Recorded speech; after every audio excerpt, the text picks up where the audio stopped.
안녕하세요. 딜로이트와 SAP가 함께 진행하는 온라인 웨비나 4교시를 시작하도록 하겠습니다. 오늘도 참석해 주신 분들에게 감사 인사를 드리고 저는 딜로이트 컨설팅에서 교육을 담당하는 황공주입니다. 소리가 너무 크게 들리시거나 작게 들리시는 분은 개인 설정을 통해서 소리 크기를 조정하시면 되는데요. 왼쪽 아래에 있는 마이크 모양의 언뮤트 옆에 화살표를 누르면 설명 화면이 나오고 그 화면에서 제일 아래쪽에 있는 오디오 설정을 통해서 개인별로 소리 크기를 조정하실 수가 있습니다. 강의 내용에 대해 궁금하신 부분이 있으시면 웨비나가 진행되는 동안 채팅창을 통해 질문을 올려주시면 되고 그럼 4교시 웨비나 주제인 기업의 비즈니스와 SAP 시스템의 완벽한 통합 강의를 시작하도록 하겠습니다. 1교시와 2교시 강의를 재미있게 해주셨던 유원주 강사님이 오늘 마지막 4교시를 아주 재미있게 강의하기 위해 준비를 많이 하신 걸로 알고 있습니다. 어떻게 기업의 비즈니스가 SAP 시스템과 통합이 되는지 2시간 동안 놓치지 마시고 유익한 시간이 되시기 바랍니다. 네, 안녕하십니까. 방금 소개받은 딜로이트 컨설팅의 유원주 이사입니다. 오늘 마지막 시간에는 1교시하고 2교시에 연이어서 기업 비즈니스와 SAP 시스템의 완벽한 통합이라는 주제를 가지고서 말씀을 드리도록 하겠습니다. 오늘 말씀드릴 내용들에 대해서 아젠다를 간단히 설명드리도록 하겠습니다. 일단 SAP가 ERP 쪽의 솔루션 중에서 굉장히 중심이 되는 솔루션인데요. 제가 지금 말하는 목소리가 앞으로 이렇게 진행될 예정이니까 볼륨 조정을 갖다가 PC에서 해주시면 적당하게 해주시면 되겠습니다. 잘 안 들리시는 분은 채팅창으로 말씀해 주시면 되겠고요. 진행하도록 하겠습니다. ERP 쪽 솔루션 중에서 굉장히 많은 마켓 쉐어를 갖다가 지금도 차지하고 있고 향후 몇 년 동안 마켓 쉐어가 크게 바뀔 것 같지 않은 SAP가 생겨난 그런 일화를 갖다가 말씀을 드리도록 하겠고요. 그다음에 한 3가지 정도 단계에는 기업 비즈니스하고 ERP의 상관관계가 왜 기업의 오너들과 그리고 기업 비즈니스에서 ERP를 갖다가 도입을 하게 되고 그 중에 왜 SAP를 많이 쓰게 되는지를 갖다 설명을 드리고 그리고 저희가 SAP 쪽에 포커싱을 많이 맞추는 이유는 뭐냐면 ERP 툴 중에 제일 기능이 좋고 마켓 쉐어가 큰 게 SAP이기 때문에 SAP 쪽에 포커싱을 해서 설명을 드리는데요. 실제적으로 ERP의 기본 효용이 기업 비즈니스의 확장과 안정성에 큰 기여를 하는데 어떤 부분이 그런 기여를 하는지 설명을 드리도록 하겠습니다. 그리고 특히 이제 ERP의 가치를 극대화하는 그리고 극대화하기 위해서 SAP는 꾸준히 구조와 아니면 기능을 갖다가 업그레이드하고 개선을 하고 있었는데요. 그게 어떤 부분이 ERP의 가치를 극대화할 수 있는지 매핑되는 것 같아서 설명드리도록 하겠습니다. 그리고 또 하나는 SAP가 가장 강점을 갖고 있는 관련된 그 디지털 코어 쪽하고 그리고 SAP가 그 강력한 디지털 코어를 갖다 기반으로 해서 그 윗단에 여러 가지 확장되는 익스텐드 ERP를 설명됐던 그런 부분들이 지금 클라우드로 전환되는 시대를 맞이해서 어떻게 연결이 되고 어떤 부분을 갖다가 사용을 해가지고 기업 비즈니스에 연관을 시킬 수 있는지 그런 부분들을 설명드릴 거고요. 마지막에는 저희가 지금 여기 들어와가지고 들으시는 분들 중에서 여러 가지 위치에서 갖다 맡은 위치에서 준비해야 되는 것이라든가 아니면 해야 될 것 그리고 앞으로 어떤 부분을 갖다가 준비를 해야 되는지를 간단히 설명드리도록 하겠습니다. 네, 이 부분 설명드리기 전에 SAP에 대해서 처음에 어떻게 생겨났고 이름이 뭘 대표하는지 첫째 시간에 한번 설명을 드린 적이 있습니다. SAP는 1972년도에 생긴 회사고요. 들으신 분에서 다시 한번 설명드리면 마이크로소프트가 1976년도에 생겨났고 SAP가 한 4년 정도 먼저 만들어졌습니다.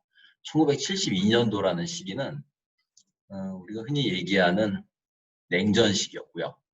그리고 모든 프라이어티라든가 이런 부분들이 군사적인 군비라든가 아니면 그런 영향을 개발하는 데 집중되는 시기였습니다. SAP가 1972년도에 생기기 위해서 그 파운더들은 SAP를 만들 때 이미 한 30대라든가 40대 그때 나이를 갖고 있었는데요. 그분들이 성장하고 이거에 관련된 역량을 갖다가 갖추기 시작한 시점은 1960년대, 50년대에 이미 이거 관련된 내용이라도 이렇게 준비가 됐던 겁니다. 아시다시피 SAP 파운더들은 처음에 백그라운드 출신이 IBM 출신들이 계셨는데요. IBM이 IT 역사라든가 아니면은 시스템 자동화라든가 이런 쪽에 지대한 영향을 많이 끼쳤다는 것은 여러분들이 이미 잘 알고 계시고요. 이거에 대한 예전의 히스토리를 하나 설명드리도록 하겠습니다. 1960년대에 맨 왼쪽에 있을 때 그 사진을 보시면 팬텀기라고 아시는 분 계실 겁니다. 지금 나이가 한 40대, 50대 되시는 분들은 1970년대하고 80년대 초까지 우리나라의 주력기였던 미국 공군 팬텀기라는 걸 기억을 하실 텐데요. 아직도 아프리카 국가라든가 저 중동 쪽에서는 퇴역 안 하고 날아다니고 있는 팬텀기가 있습니다. 근데 이 공군 팬텀기가 1970년대하고 80년대 초까지 주름 잡기 위해서 이걸 개발을 했던 시기는 1960년대 초반까지 거슬러 올라가고요. 그리고 미 공군이 2차 대전을 갖다가 치르면서 그 이전에 있던 수많은 전투기를 갖다가 개발을 하고 양산을 했던 그런 히스토리를 갖고 있습니다. 그래서 그 다음 단계의 냉전 시대 때 굉장히 야심차게 개발됐던 그런 기종이 팬텀기인데요. 아시다시피 1960년도 초반에는 지금처럼 컴퓨터 에이디드 디자인, 흔히 말하는 CAD, CAM 기술이 지금처럼 발전하지 못했고요. 실제적으로 전투기를 갖다가 설계하기 위해서 여기에 있는 것처럼 여러 사람들이 설계 도면을 갖다 직접 놓고서 많은 설계 도면을 갖다 직접 그려야 되는 그런 형태의 개발 사이클을 갖고 있었습니다. 그래서 여기에 있는 전투기를 하나 설계를 하기 위해서 이 수많은 설계자들이 이 수많은 도면을 갖다 그려야 됐고 팬텀기 설계도를 갖다가 다 모으면 한 컨테이너 박스를 갖다 가득 채울 정도로 양이 많았던 걸로 이 히스토리에 나와 있습니다. 그럼 여기서 많이 대두됐던 문제점이 뭐냐면 항상 개선을 위한 설계 변경을 하게 되면 그거에 관련된 들어가는 원재료라든가 이런 부분이 변동이 일어나고 그리고 원재료가 변동이 나면 생산 원가가 바뀌는 이러한 설계를 최적화하고 그리고 그 비용을 옵티마이즈하기 위한 잦은 설계 변경을 따라가는 시스템이 필요하게 됐습니다. 그걸 가장 많이 필요했던 데가 미 국방부였고요. 지금도 여기 밑에 보면 칼스 시스템이라고 아직도 미 국방부가 가지고 있는 시스템입니다. 여기 보면 컴퓨터 에이디드 액퀴지션 로지스틱 서포트라고 그래가지고 실제적으로 미 국방성에서 이런 설계를 갖다가 하고서 생산 원가를 추적할 수 있는 조달 시스템이라든가 원가 산정 시스템이라고 보시면 됩니다. 이 시스템을 초기 개발을 갖다가 IBM하고 협업해서 미 국방부가 진행을 했고요.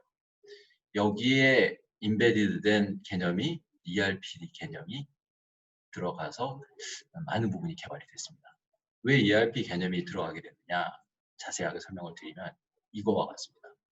설계 변경을 하게 되면 이거에 관련된 우리 흔히 말하는 엔지니어링 봄이 바뀝니다. 비로 오브 머티리얼이 바뀌죠. 그러면 엔지니어링 BOM이 바뀌면 이거에 필요한 머티리얼들이 바뀌게 되는데 머티리얼들이 바뀌게 되면 당연히 생산 원가가 바뀌게 되죠.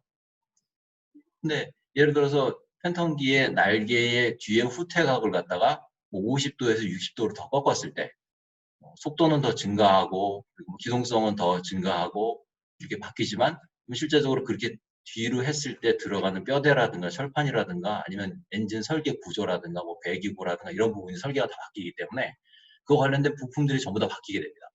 그래서 A라는 컨디션으로 설계를 바꿨을 때 원가 얼마, B라는 설계로 바뀌었을 때 원가 얼마 이걸 갖다가 비교를 해야 아까처럼 의사결정자들이 A라는 설계 안으로 가자, B라는 설계 안으로 가자라는 걸 결정을 할 수가 있었습니다.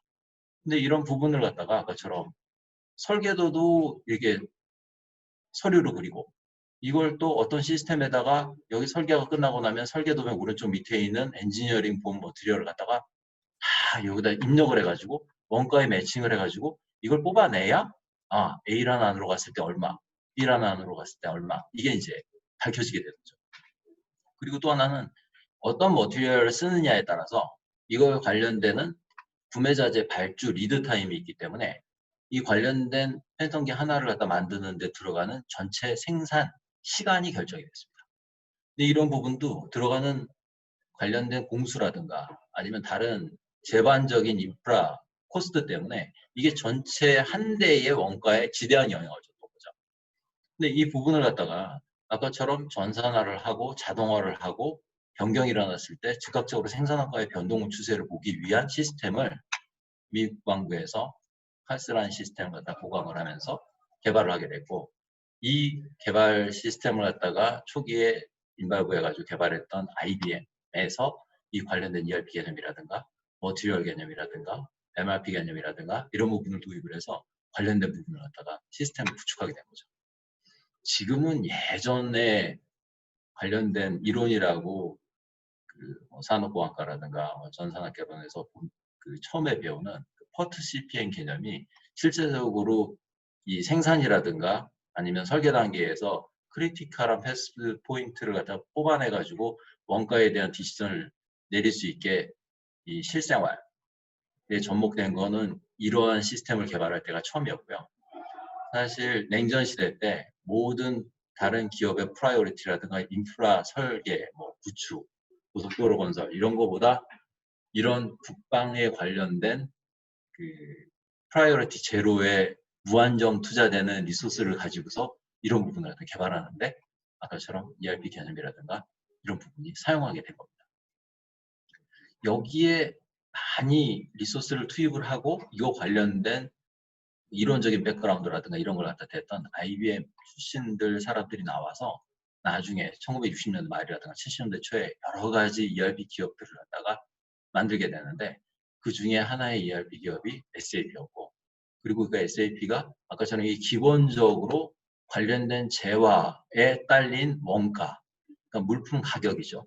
이런 부분들이 인터널하게 아까처럼 BOM이라든가 ERP, MRP가 풀리면서 이 관련된 재화에 대한 금액이 실물과 연계돼 가지고 원가 산정까지 연결되는 이러한 프리-컨피규어드 된 원가가 프리-컨피규어드 된 시뮬레이션 시스템을 갖다가 가능하게 된 백본 시스템, 이게 ERP 기본 개념이고 ERP 솔루션의 기본 개념으로 설계가 되고, 이런 사상을 바탕으로 첫 번째 시간에 말씀드렸던 리얼타임 엔터프라이즈를 갖다가 지원할 수 있는 솔루션을 표방하면서 SAP를 만들게 된 거죠. 이런 내용이 사실 아이러니하게 이런 국방이라든가 아니면 이런 전투기 사업 이런 부분들이 그 ERP라든가 아니면 전산 시스템의 발전에 지대한 영향을 많이 끼쳤고 지금 현재도 마찬가지입니다. 미국이 전 지구에서 가장 강한 전투력이라든가 군사력을 갖고 있다고 하고요. 지구의 전투력의 한 60%를 갖고 있다고 하는데 그 이유는 뭐냐면 단순히 무기가 세서 그런 게 아니라 이 무기 개발 체계, 원가 산정 체계 이걸 갖다 밑에서 관련된 리소스라든가 아니면 생산이라든가 이런 리드 타임을 갖다 시뮬레이션을 해서 최적화된 생산 패스를 찾아내는 이런 무기 개발 체계가 미국이 가장 전 세계에서 발전이 돼 있습니다. 발전이 됐다는 얘기는 뭐냐면 이러한 생산원가의 누수라든가 아니면 공수의 누수라든가 이런 걸 갖다가 가장 적게 할 수 있는 효율적인 시스템을 갖고 있다라고 판단이 되고, 그렇기 때문에 이런 무기 개발 시스템 체계를 가지고서 지금도 가장 발전된 무기 체제로 개발을 해나가고 있는 거죠. 미국의 나사라든가 우주개발 프로젝트가 관련된 다른 산업 전반에 기술적인 파급 효과를 갖다가 낸 거가 여러 가지가 있지만 소재 산업이라든가 아니면 새로운 머티리얼이라든가 아니면 원자재 이런 수식 이런 부분도 있지만 예를 들어 탄도 계산이라든가 아니면 이러한 거대한 로켓이라든가 이런 군수물자를 만드는 데 있어서의 밑단의 이 생산 원가를 갖다가 맞춰줄 수 있는 이러한 효율적인 시스템 이런 개발을 갖다가 초도적으로 했고 그걸 갖다가 상용 소프트웨어로 내려서 관련된 ERP 솔루션에 많은 아이디어와 그리고 개발에 일조를 하게 됩니다. 그래서 사실 지금도 미국 국방부 쪽이라든가 이런 쪽에 뭔가를 납품하기 위해서는 이러한 시스템에 맞춰서 제가 증빙 자료를 내야 되고요. 그런 부분들이 가장 수준이 높은 게 미국 국방성, 미 항공, 미 공군 그런 쪽에 있는 조달 시스템이고 저희 국내에 있는 방산 시스템이라든가 이런 것도 이러한 선진 시스템을 갖다 계속 따라가는 그런 추세로 있습니다. 네. 다음으로 넘어가서 두 번째 거는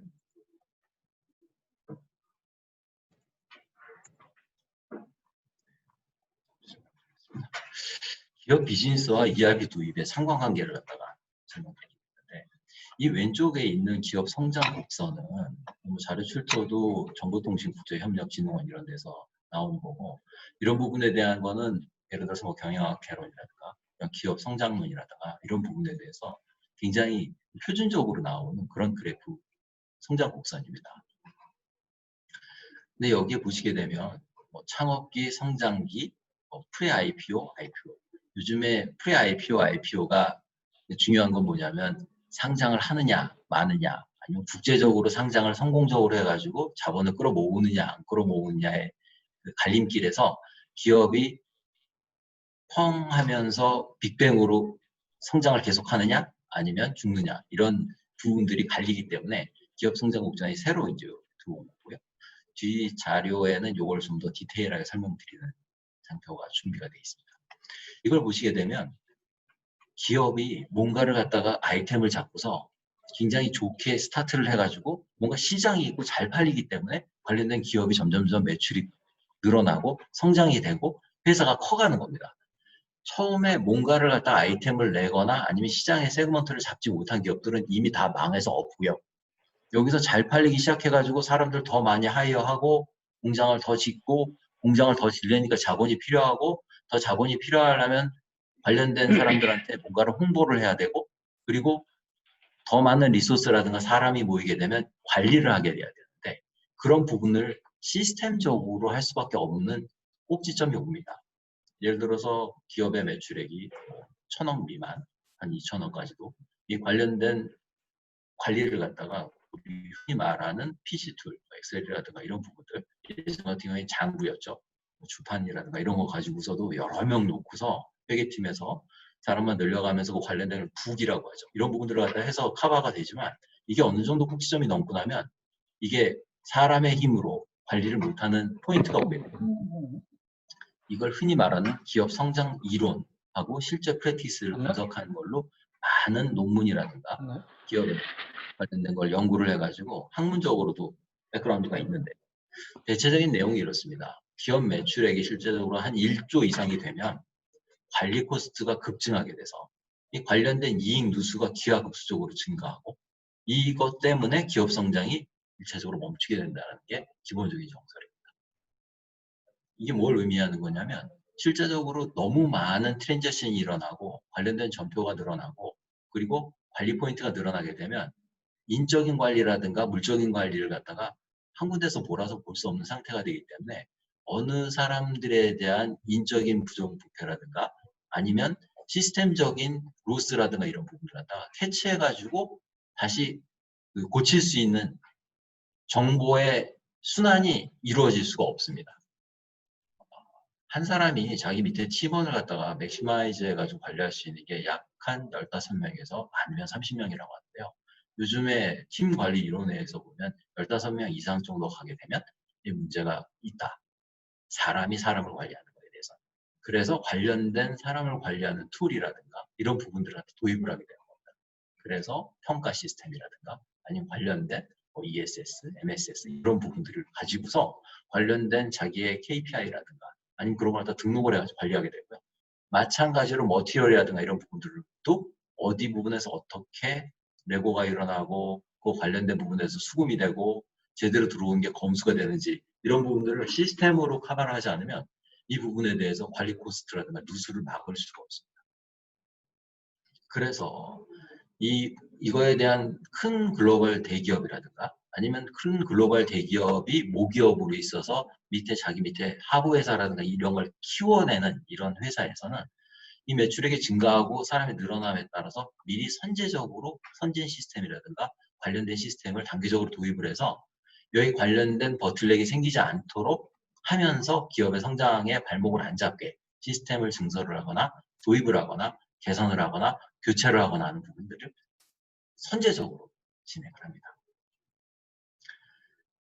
기업이 이쯤 와가지고 아까처럼 여기서부터 쫙 끌어올리는 현실적인 성장 곡선에 와가지고 매출, 인력, 생산성, 금융 이런 부분에서 니즈가 있는 상황에서는 이제 기업이 어느 정도 돈도 있고 이거 관련된 컨설턴트를 불러서 이거 어떻게 해야 됩니까? 라고 물어보게 되면 모든 사람들이 아까처럼 똑같이 관련된 관리 수준을 높이기 위한 시스템 투자를 하셔야 되고 관련된 시스템 매니지먼트 레벨을 올리셔야 됩니다. 그래야 이 부분에서 이걸 넘어갈 수 있습니다라고 공통적으로 레코멘데이션을 합니다. 그래서 이 현실적인 성장 곡선에서 상승 곡선을 갖다가 타고 올라가기 위해서 관련된 시스템을 도입하고 그게 가장 최적화되어 있는 시스템이 ERP 시스템이고 그 마켓 쉐어에서 가장 많이 쓰고 있는 게 SAP 시스템입니다. 요즘에는 흔히 스타트업 기업이라고 그래가지고 굉장히 빨리 크는 기업들이 많고요. 뭐 글로벌하게 따지면 우버라든가 뭐 이런 부분들이 굉장히 빨리 크고 뭐 구글도 마찬가지였지만 그렇게 큰 게 성장이 됨에 있어서 이 관련된 ERP 시스템을 갖다가 미리 선제적으로 도입을 하고 합니다. 국내에서도 굉장히 빨리 큰 스타트업이라든가 이런 기업들이 이 스타트업이 예를 들어서 한 3, 4천억을 칠 때 1조를 바라보고 2조를 바라보고 미리 선제적으로 ERP 시스템을 갖다가 먼저 구축하는 이런 형태를 볼 수가 있습니다. 그러면 아까처럼 왜 그런 기업들은 왜 계속 ERP를 갖다가 깔게 될까? 왜 ERP 시장에서는 그래서 계속 여러 기업을 갖다 깔고 뭐 5년 뒤에 업그레이드하고 이런 걸 하게 될까? 여기에 있는 이 죽음의 계곡이라고 있는데요. 대부분 100개의 기업이 스타트를 끊으면 이 죽음의 계곡을 넘어와가지고 ERP를 도입할 때까지 살아나는 기업은 10개도 안 되고요. 그리고 그 10개 중에서 제대로 ERP를 도입하고 그 시스템을 갖다가 자기네가 적응을 해가지고 현실적인 성장 곡선으로 살아나는 기업은 5개도 안 됩니다. 근데 우리는 모든 기업이 다 ERP 쓰는 것처럼 느끼는 건 뭐냐면 95개 기업은 이미 없어져서 뒤로 사라졌기 때문에 나머지 5개 기업만 보이는 거죠.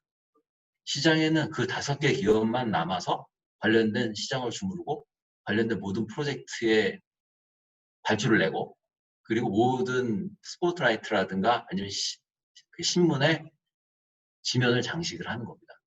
그 뒷면에는 아까처럼 이런 부분을 넘어서지 못하고 물론 제품이 실패하거나 아니면 시장에서 세그먼트를 잊어버리거나 아니면 뭐 관련된 다른 뭐 여러 가지 인적 부패라든가 이런 걸 망해버리는 사람들 다 제끼고라도 이런 부분까지 살아남아야 아까처럼 ERP까지 도입을 해가지고 다시 재도약할 수 있는 부분까지 넘어오게 됩니다.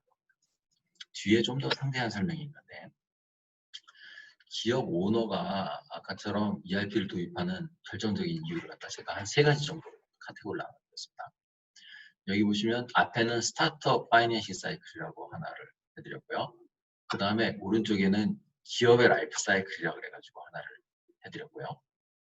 그 다음에 오른쪽에는 중견기업의 라이프 사이클이라고 3가지 정도로 카테고리를 잡았습니다. 왜냐하면 우리나라에 있는 전체 기업들은 이 3가지로 거의 분류가 되고요. 그리고 상위에 10개 있는 상위 기업, 흔히 말하는 뭐 삼성, 현대 이런 기업들은 사실 좀 이거보다는 좀 특이한 케이스로 위에 올라가 있습니다.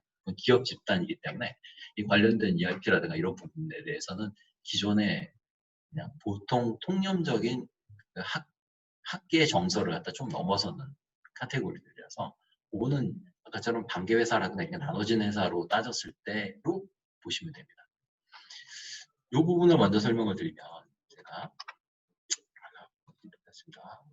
레이저 포인트를 하나 해서 기업의 일반적인 라이프 사이클은 아까처럼 창업을 해서 막 잘 돼서 성숙기가 어느 정도 돼서 되고 여기서 다시 치고 올라가느냐 그대로 가느냐 쇠퇴하느냐 이런 부분이 갈린 길이 있습니다. 요 시점에 제일 많이 준비하는 게 아까처럼 제2의 도약을 하기 위한 전문적인 관리 시스템 구축하고 이 관련된 강하지만 유연하다.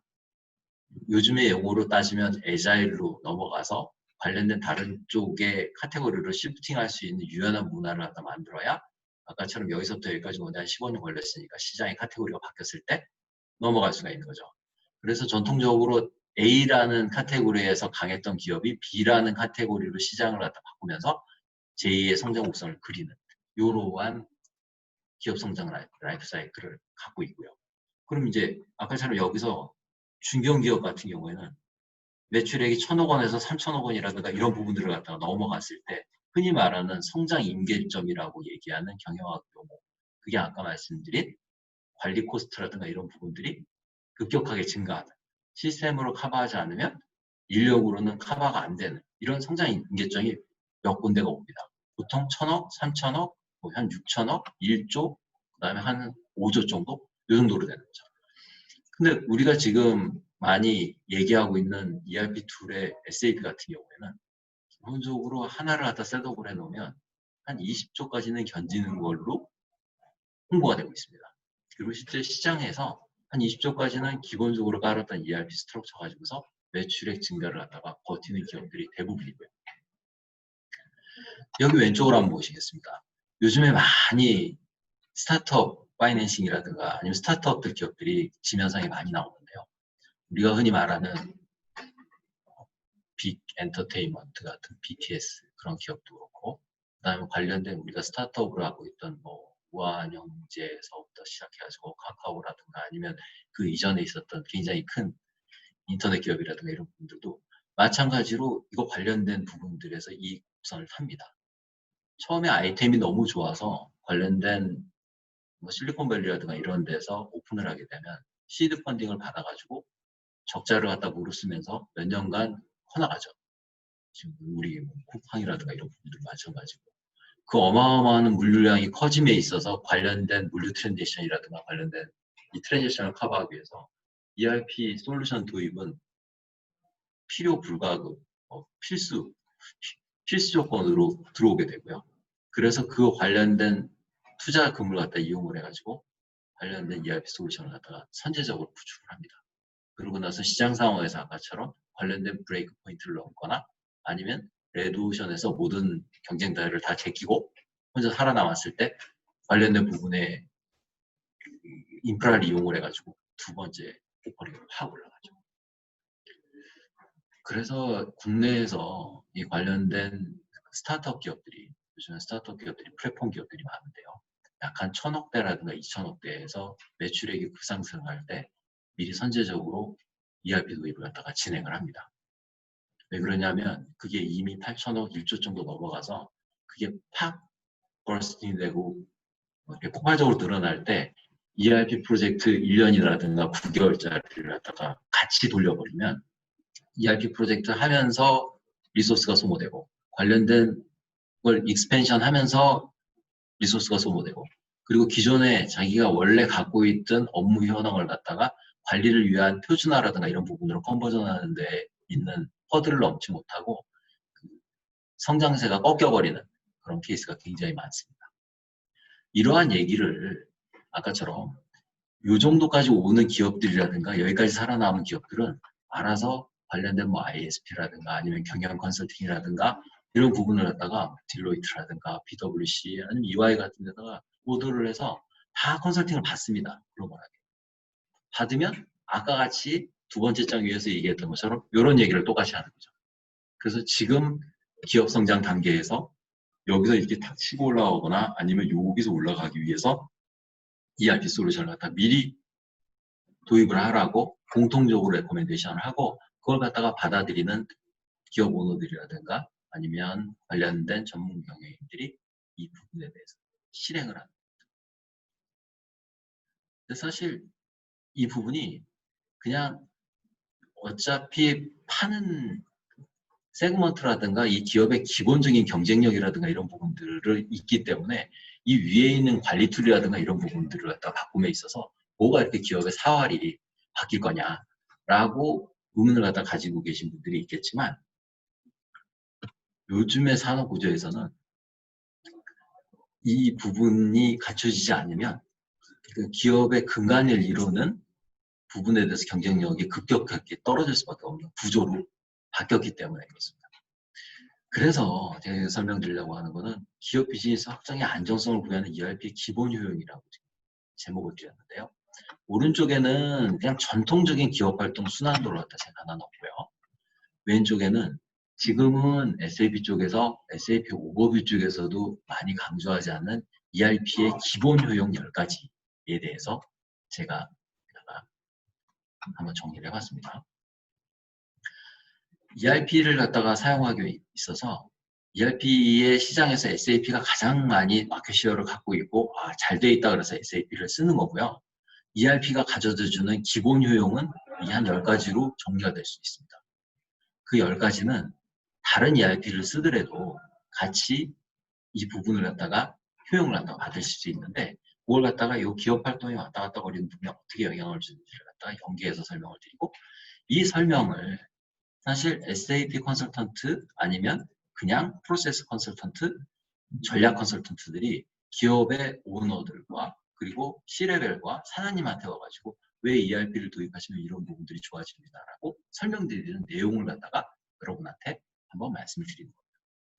왜냐 여기 들어와 계신 분이 지금 현재 뭐 한 100여 명 계시는데 여기에 각자 프로세스 컨설턴트 분도 있고 그리고 의사결정 하시는 분도 있고 아니면 밑에서 의사결정 단계에서 뭔가를 또 오더를 받아서 작업을 하셔야 되는 분들도 있고 SAP에 대해서 궁금하셔서 이 부분을 듣는 분도 계시는데 SAP는 ERP 툴이고요. ERP 툴이 갖고 있는 기본적인 효용을 갖다가 이해를 하시는 게 나중에 SAP가 뭐가 좋은 거냐 아니면 무슨 기능이 좋아가지고 우리 회사에 도움이 되는 거냐 이런 근원적인 물음을 위에서 받으시던 아니면 동료한테서 받으시던 아니면 프로젝트 하는데 현업이 하던 답을 해드릴 수 있기 때문에 이 부분을 설명을 드립니다.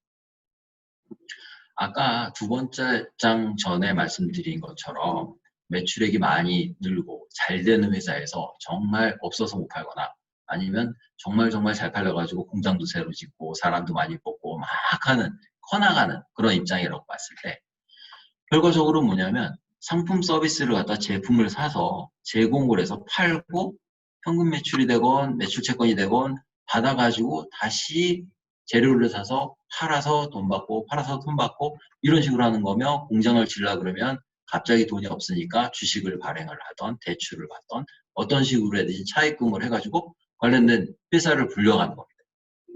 이걸 하기 위해서는 아까처럼 많은 트랜잭션이라든가 매출이라든가 아니면 상품이라든가 아니면 서비스에 대한 트랜잭션이 왔다리 갔다리를 해야 되는데 그런 부분에 대해서 명확하게 하나의 트랜잭션, 하나의 상품 이거가 고객한테 갔을 때 원가가 얼마나 들고 우리가 얼마가 남고 앞으로 얼마 받을 게 일주일에 얼마 있고 한 달 뒤에 얼마 있고 우리가 원자재를 사오는데 일주일 후에 원자재 대금으로 얼마를 줘야 되고 2주일 뒤에 얼마를 줘야 되고 한 달 뒤에 얼마를 줘야 되고 은행에서 돈을 갖다 차입을 했는데 관련된 채권이라든가 이런 부분의 상환을 갖다가 일주일에 얼마를 해야 되고 한 달 뒤에 얼마를 해야 되고 이런 부분을 명확하게 쫙 알고 있지 않으면 그 왔다 갔다 거리는 금액이 크기 때문에 어느 날 회사가 확 망할 수도 있습니다. 기업의 오너라든가 전문 경영인은 그런 상황을 갖다가 위험을 해지하고 싶어하고 절대 그런 상황을 안 만들려고 관련된 시스템을 갖추려고 노력을 하게 됩니다. 그렇게 되면 아까처럼 관련된 부분을 한 군데서 볼 수 있는 툴이라든가 솔루션이 필요한데 거기는 이제 아까처럼 ERP에 관련된 솔루션이 나오겠죠. 그러면 컨설턴트라든가 아니면 그런 분들이 와가지고 얘기를 하게 됩니다. ERP를 갖다 도입을 하게 되면 관련된 부분에서 어떻게 좋아집니다. 그럼 효용이 뭡니까? 1990년대 중반에 우리나라에서 ERP를 광풍이 불 때 이 관련된 10가지 카테고리를 가지고서 거의 한 몇천 개 기업을 갖다가 ERP를 갖다가 도입을 했는데요. 하나하나 설명드리면 중요한 건 제가 박스를 하나 쳤습니다. User Productivity Enablement라고 영어로 되어 있는데 이게 생산성 향상이라고 우리는 번역을 하는데요. 실제적으로 내용을 보게 되면 사무직이라든가 생산직의 생산성 향상을 갖다가 높인다라는 걸로 기업의 오너라든가 전문 경영인은 절대로 ERP를 도입을 하지 않습니다. 이 안에 숨은 뜻은 뭐냐면 이겁니다. 저희가 이 안에서 수많은 인터널 매출이라든가 트랜잭션이 이루어지게 되는데 이 인터널 트랜잭션을 갖다가 전표를 치거나 뭘 했을 때 하나도 에러 없이 한 달에 30만 장, 60만 장, 100만 장을 갖다가 치면 전혀 문제가 없습니다. 근데 사람이 치기 때문에 에러가 생깁니다. 여기에 FI라든가 CO라든가 아니면 MM 쪽에 관련된 분들이 굉장히 많이 계실 텐데 하나 잘못된 전표를 갖다가 다시 찾아내가지고 월말에 마감을 쳤는데 몇 개가 틀려서 숫자가 안 맞아서 그걸 추적을 해가지고 다시 찾아서 그걸 다시 역전표를 치던 분계를 다시 하던 다시 수정을 해가지고 넣어가지고 하는데 들어가는 시간 자체가 전표를 하나 치는데 5초가 걸렸으면 이거 같은 경우는 하루나 이틀이 걸립니다. 한 사람이 하루 이틀 걸리는 게 아니라 재무팀, 현업, 관련된 뭐 지점 사람 아니면 해외에 있는 사무소 사람이 됐건 간에 뭐가 잘못된지를 찾아가지고 이 부분에 대해서 수정하는 데 들어가는 시간은 전표를 하나를 무리 없이 치고 에러 없이 지나간 트랜잭션보다 10배, 20배, 1000배 이상의 시간이 더 들어갑니다. 시간이라는 건 돈이기 때문에 이 부분에 대해서 앞에 있는 전표량이라든가 트랜잭션이 기하급수적으로 늘어나면 늘어날수록 이거 관련된 에러율이 아무리 0.1%라고 그렇지만 점점 늘어나는 겁니다. 그러면 그걸 줄일 수 있는 방법은 무엇이냐? 그러한 공전을 하거나 아니면 그게 다 정확한 숫자가 맞기 전까지 글로벌 매출 마감을 칠 수가 없는 이러한 의사결정, 도대체 저번 달에 얼마를 팔았는지를 갖다가 알아내는데 다음 달에 이틀이 걸리냐, 3일이 걸리냐, 15일이 걸리냐, 아니면 그 다음 달에 알 수 있느냐를 결정하는 거는 아까 이런 부분에 대한 에러를 줄이면서 깔끔하게 마감을 갖다가 하는 방법입니다. 그걸 하기 위해서는 시스템이 들어와야 되는 거고요. 그래서 ERP 툴이 들어오는 겁니다. ERP 툴이 들어오기 전에도 기존에 있는 레가시 시스템에서도 이런 걸 줄이기 위한 노력이 엄청 많이 일어났습니다. 저희가 ERP가 아니더라도 각자 기업에서 갖고 있는 회계 시스템에 들어가 보면 그냥 자기의 계정 과목을 갖다가 그냥 일일이 손으로 쳐서 넣는 시스템도 거의 없습니다. 전부 다 선택할 수 있게 라디오 버튼이라든가 아니면 리스트 박스라든가 이런 식으로 전부 다 에러를 줄일 수 있는 그러한 형태로 다 개발이 이루어지고 있습니다. 이런 툴을 갖다가 25년 동안 계속 발전을 시키면 이게 ERP 툴처럼 발전이 되는 거죠. 근데 ERP 툴 같은 경우에는 첫 번째 시간에서 설명드린 것처럼 이거 관련된 기업의 전반적인 트랜잭션에 관련돼서 관련된 내용이라든가 분계라든가 아니면 대차 대조라든가 아니면은 관련된 이걸 어떻게 처리해야 되는지를 다 프리 컨피그레이션을 해놓기 때문에 관련된 클럽 레벨에서 전표 입력하는 사람이 전표를 갖다가 넣는 데 있어서 에러를 갖다가 거의 줄일 수가 있고 새로운 사람이 들어와가지고 전표를 치더라도 관련된 부분에 대해서 에러율을 굉장히 줄일 수가 있습니다. 그렇다는 얘기는 뭐냐면 ERP를 도입을 해서 이런 관련된 부분에 대해서 에러율이 예를 들어서 우리 흔히 말하는 PPM 단위로 뭐 100만 분의 1이라든가 뭐 10만 분의 1로 줄게 되면 이거 관련된 간접비라든가 인력 비용이라든가 아니면 이걸 찾아다니면서 관련된 사람들의 소모되는 비용이 어마어마하게 줄기 때문에 갑자기 관련된 생산성이라든가 이런 누수되는 비용이 없어져서 관련된 이익률이 높아지는 거죠. 이게 두 번째 시간에도 말씀드렸던 것처럼 관련된 관리 수준이 높아지게 되면 금융기관에서 이 기업을 바라보는 이 트러스트 레벨이라든가 이런 부분들이 신뢰도가 올라가게 되고요. 이 신뢰도가 올라가는 거는 채권 차익금에 대한 이 이자율이 떨어지는 걸로 시장에서 이워딩이 됩니다. 이 얘기가 뭐냐면 매출액이 예를 들어서 한 2조짜리 회사가 관련된 이익 잉여금이라든가 이런 부분들을 갖다 쌓아놓게 되는데요. 그 잉여금을 그냥 쌓아놓는 게 아니라 은행에 넣어서 관련된 금리라든가 이런 부분을 받게 됩니다. 이자를 받게 되는 거죠. 이건 영업의 수익으로 완전히 그냥 떨어지는 돈인데 이거에 관련돼서 내가 얼마만큼 관련된 금액을 갖다가 갖고 있어야 되고 안전하게 갖고 있어야 되고 이 중에 안전한 걸 빼고서 뽑아가지고 예를 들어서 단기 투자라든가 아니면 관련된 채권이라든가 아니면 그 예금을 갖다 넣을 수 있는 돈이 얼마인지를 정확하게 산정만 할 수 있으면 아주 신나하시는 재무팀장 같은 경우에는 필요한 생존을 위한 아니면 당좌라든가 이런 수표를 막기 위한 기본적인 금액만 남겨놓고 나머지는 운용을 할 수가 있는 거죠. 거기서 발생되는 이익은 우리가 흔히 공장을 돌려가지고 원자재를 사서 재료를 사서 제공을 넣어서 농무비를 넣어서 왔다리 갔다리 엄청나게 돌려가지고 남는 이익 사이클보다 훨씬 더 많은 적은 노력에 의해서 많은 수익을 창출할 수가 있습니다. 이런 부분을 갖다가 아까처럼 시스템을 도입을 하면서 관련된 걸 얻을 수가 있는 거죠. 이런 부분을 가지고서 관련된 컨설턴트라든가 아니면 전략 컨설턴트들은 ERP의 소요라든가 효용을 갖다가 설명을 드리고 이거에 대한 몇 가지 복지를 가지고서 모든 기업의 오너들은 ERP 도입하는 거예요. 디시전 메이킹 내리는. 여기 한 두 가지만 더 설명을 해볼까요? 하나는 우리 흔히 말하는 데이터 표준화 관련된 부분이죠. 뭔가 공장을 여러 개 짓고서 관련된 부분을 갖다 같이 매출액을 늘려나가려고 그러면 이 내부에 있는 기준 정보가 표준화돼야 된다는 거는 기본적인 거고요. 간단하게 설명을 드리게 되면 우리나라에서 자동차 회사를 갖다가 하나, 둘, 셋, 넷, 다섯 개를 짓고서 중국에도 짓고 유럽에도 짓고 멕시코에도 짓고 다 짓려고 그러면 관련된 부분에 대한 표준화되어 있는 공장 스펙이라든가 아니면 생산 라인에 대한 관련된 거가 표준화되는 걸 갖다 짓는 겁니다. 그래서 A라는 차종에 대한 걸 갖다가 한국에서 생산할 수도 있고 미국에서 생산할 수도 있고 유럽에서 생산할 수도 있고 예를 들어서 어떤 뭐 불가리아라든가 이런 데서 갑자기 어떤 차종에 대해서 몇만 대 오더가 떨어졌을 때 아 이거는 저쪽 미국에서 몇 대 생산하고 몇 대 생산하고 몇 대 생산하고 이렇게 했을 때가 가장 생산 비용이라든가 물류 비용이라든가 아니면 재료비라든가 인건비라든가 이런 게 최적화돼서 가장 원가를 적게 들여가지고 생산할 수 있겠구나라는 걸 시뮬레이션을 해서 팔았을 때 전체 글로벌 기업의 매출액이 극대화가 됩니다.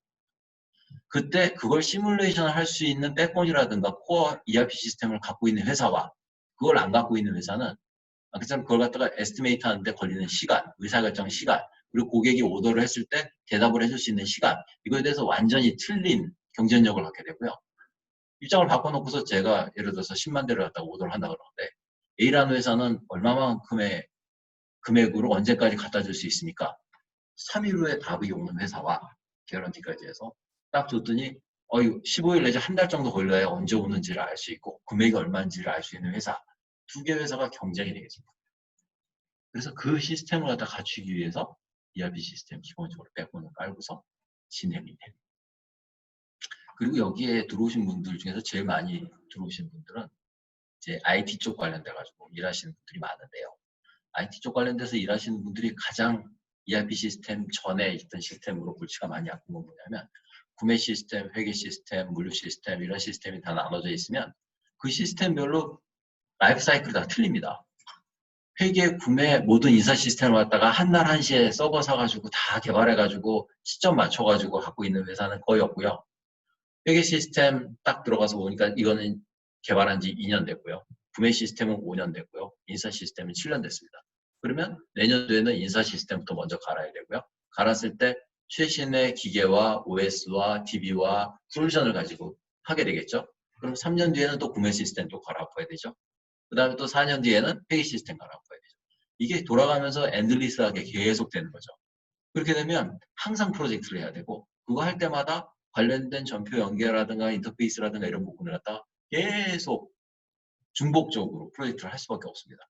ERP는 그게 아까 말씀드린 것처럼 한 통에 들어가 있기 때문에 매를 맞아도 한 번 맞는 것처럼 전체 시스템을 갖다가 한 번에 기계와 솔루션을 같이 갈아엎을 수 있고요. 그리고 또 하나 뭐냐면 중간에 오래 쓸 수 있게 패치라든가 이런 부분으로 원하는 기능을 갖다가 어느 정도 끝까지 뽑아 먹을 수가 있는 거죠. 그래서 이런 걸 갖다가 넣고서 토탈 코스트 개념으로 해가지고 한 10년치라든가 이런 걸 뽑아보면 ERP를 단기적으로 프로젝트를 하는데 돈이 많이 들어가는 것처럼 보이나 한 10년 정도 보면 훨씬 싸게 들어간다고 거죠. 그리고 또 하나 아까처럼 ERP를 구입하는 기업들은 자기 기업을 갖다가 더 크게 키우고 싶거나 아니면 무한 경쟁 시대에서 다른 기업보다 관련된 경쟁력을 높여서 시장에서 살아남기를 원하는 기업만 ERP라든가 이런 솔루션을 도입을 하게 됩니다. 왜냐하면 이거 자체가 기업 경쟁력을 갖다가 키우기 때문에 시장에서 살아남는 걸 갖다가 어느 정도 개런티하는 거죠. 시장은 같이 뛰고 있기 때문에 서 있으면 뒤로 밀립니다. 남들이 걷고 있으면 뛰어야 조금 앞서 나가는 거고요. 남들이 뛰고 있으면 뭔가를 갖다가 돈을 좀 더 주더라도 좋은 차를 갈아타가지고 고속도로를 뛰어가지고 저희까지 쭉 뽑아줘야 뭔가 다른 데보다 어드밴티지가 있는 거죠. 그래서 ERP 툴이라든가 그 중에 SAP를 많이 도입을 하게 됩니다. 네, 다음 장으로 넘어가면 그러면 앞에까지는 기업에서 아까 기업 발전 단계라든가 이런 데서 그럼 ERP가 필요하긴 필요하구나. 그럼 ERP가 필요하는데 그러면 이제 이렇게 되는 거죠. 그럼 어떤 ERP를 더 도입을 해야 되는 거냐. 시장에 있는 ERP 툴은 되게 많고 매출액 대비 중소기업용 ERP, 대기업용 ERP 여러 가지 ERP가 많은데 어떤 걸 도입을 할 거냐라는 딜레마가 들어가게 되는 거죠. 첫째 시간에 많이 시간 들여서 설명드렸던 것처럼 이런 것처럼 SAP는 이 회계, 이 어카운팅을 갖다가 중심으로 해서 어카운팅을 중심으로 해가지고 이 트랜지션이 도는 거에 대해서 예를 들어서 벤더라든가 구매 쪽이죠. 프로큐먼트 사서 생산해서 세일즈 쪽에 팔아서 그다음에 이걸 갖다 다시 돈을 받아가지고 얼마만큼 생산을 할지 플래닝을 하고 그다음에 그거 관련된 원자재 발주를 해서 다시 또 사서 또 가공해서 팔고 이게 뱅뱅뱅 도는데 이 관련된 걸 중간에 어카운팅이 전부 다 보는 거고 아까처럼 이거의 비용 배분이라든가 수익성이라든가 이런 걸 관리 회계를 하고서 따라잡는 겁니다. 그래서 아까처럼 ERP 쪽의 발전 단계에서 2015년 이후만 지금 말씀을 드리도록 하겠습니다. 하나 쪽 위에 올라왔는 것부터 2015년 3월 달에 S4하나 심플 파이낸스가 메모리 DB에 올라와가지고 여기에 SAP가 스타트가 됐고요. 그 다음에 그때는 바깥에 CRM이라든가 SCM이라든가 SRM, 커스터머 릴레이션 매니지먼트, 서플라이 체인 매니지먼트, 서플라이 릴레이션십 매니지먼트 이러한 익스텐드 ERP로 나눠져 있었는데 이런 형태로 이게 아까처럼 2015년, 16년, 17년, 18년, 19년으로 오면서 관련된 부분들이 전부 다 더 내용이 인베디드 되게 다 한 대로 모여지게 되고 있습니다. 그래서 점점 이쪽 오른쪽으로 갈수록 뭔가 좀 더 여기에 많이 들어오고 복잡해지고 이 안에 많이 들어왔어요. 여기 보시면 2015년에는 여기에 있던 PPDS라든가 아니면 Enhanced Warehouse Management 그 관련된 Advanced ATP 뭐 이런 부분들이 비즈니스 파트너 개념이 없었어요. 점점 들어오고 있는 겁니다. 2017년도에는 더 많이 들어왔어요. CPM, PEO, 우리 흔히 말하는 플랜트 관련된 생산관리 쪽도 들어왔고요. 그 다음에 관련된 부분들이 더 많이 들어왔고요. 2019년도를 보니까 SFA, PMRP, CPM 이거 관련된 부분들이 더 많이 들어오는 거죠. 이게 앞으로 2025년 정도까지 여기에 있는 컴포넌트 형태로 우리 흔히 옛날에 얘기했던 익스텐드 ERP에 관련된 기능들이 이 안으로 다 인베드로 들어오기로 예정이 되어 있습니다. 이 예정에 대한 로드맵 자체가 이미 2015년에 발표할 때부터 2025년까지 언제 어떤 솔루션을 갖다 이 안으로 다 집어넣겠다라는 부분들이 예정이 되어 있고요. 이미 그게 릴리즈 스트래티지라고 해서 SAP 떠 있고요. 이 코어를 제외한 나머지 위에 클라우드로 붙일 수 있는 예전에 말했던 예전으로 따졌으면 익스텐드 ERP 기능들은 전부 다 클라우드 쪽으로 끌어올렸습니다. 그래서 결과적으로는 2020년, 23년 이렇게 되면 코어 쪽 관련된 데이터는 이 안에 다 들어가 있게 되고요. 그거에 관련돼 가지고 웹 쪽이라든가 아니면 퍼블릭 클라우드를 이용을 해가지고 코스트를 줄이면서 여러 사람들이 모바일이라든가 아니면 태블릿이라든가 이런 걸 이용을 해가지고 트랜지션을 일으킬 수 있는 거는 다 클라우드로 밀어 올리겠다라는 게 관련된 SAP의 스트래티지입니다. 여기 보시면 SAP C4 하나라고 여기 2019년도 요쯤에 이게 쫙 들어와 있죠. 이때까지만 해도 C4 하나라는 얘기가 없죠. 여기도. 이게 아까처럼 2019년도, 2018년도 말에 나온 하나 개념입니다. 우리 흔히 얘기하는 ERP를 중심으로 두고 요즘에 많이 나오는 머신러닝, IoT, 생산 라인 쪽 관련된 비정형 데이터를 수직 계열화 해가지고 연결하는 부분에 대해서 관련된 부분에 대한 걸 갖다가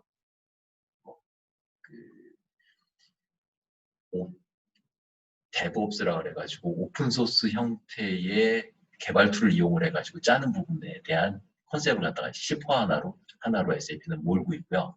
요거에 대한 디테일한 세션은 하게 되면 뭐 몇 시간 넘어가는 세션이라서 따로 관련된 부분을 자세하게 설명드릴 기회가 있을 겁니다. 오늘 여기서 말씀드리려고 하는 건 뭐냐면 이 SAP 같은 경우에는 아까처럼 코어 트랜지션에 관련된 모듈이라든가 이런 걸 갖다 집중화시키는 부분으로 로드맵을 가지고서 아까 기업 성장론에서 관리 코스트를 줄이기 위해서 하나의 프리 컨피규어드 되어 있는 내부 ERP 시스템으로 점점 인테그레이션을 강화하고 있다는 거죠. 그래서 아까처럼 제가 말씀드렸던 이 효용을 갖다가 극대화할 수 있는 ERP 내부의 설계 구조를 갖고 있다는 거죠. 그리고 그렇게 방향을 잡고서 지금도 계속 진행을 하고 있습니다. 아까 내부적으로 그 블록이 얼마나 쌓이건 뭐가 쌓이건 사실 사용자 입장이라든가 아니면 최상위 디지털 레벨에서는 보이는 게 UI거든요. 그리고 그 UI를 갖다가 들어가는 방법이 너무 복잡해도 사용하는 사람도 힘들고 보는 사람도 힘듭니다. 그래서 SAP는 아까처럼 PO리 기반으로 해가지고 이 관련된 걸 갖다가 이런 형태로 런치패드 형태로 버튼 형태로 하나의 롤별로 배치를 해서 이걸 갖다가 자기의 업무 워크 프로세스에 따라서 눌러가면서 오늘의 할 일을 갖다가 클리어하는 이런 형태로 배치를 하게 되고요. 그걸 드릴 다운을 하게 되면 그 관련된 인베디드 어널리틱 기능이라든가 이런 부분을 이용을 해서 관련된 분석이라든가 이런 걸 갖다 실시간으로 보게 만들어 놨고요. 그걸 더 들어가게 되면 아까처럼 추이라든가 이런 부분을 같이 볼 수 있게 이런 식으로 인테그레이션 시켜놓은 겁니다. 요거에 대해서는 두 번째 시간에 그 인베디드 어널리틱 쪽에서 관련된 꼭지로 몇 가지를 말씀드렸는데 그 부분은 그쪽에서 말씀을 드렸으니까 이거는 관련된 부분에 대해서 윗단에 있는 내용만 말씀드리고 넘어가겠습니다.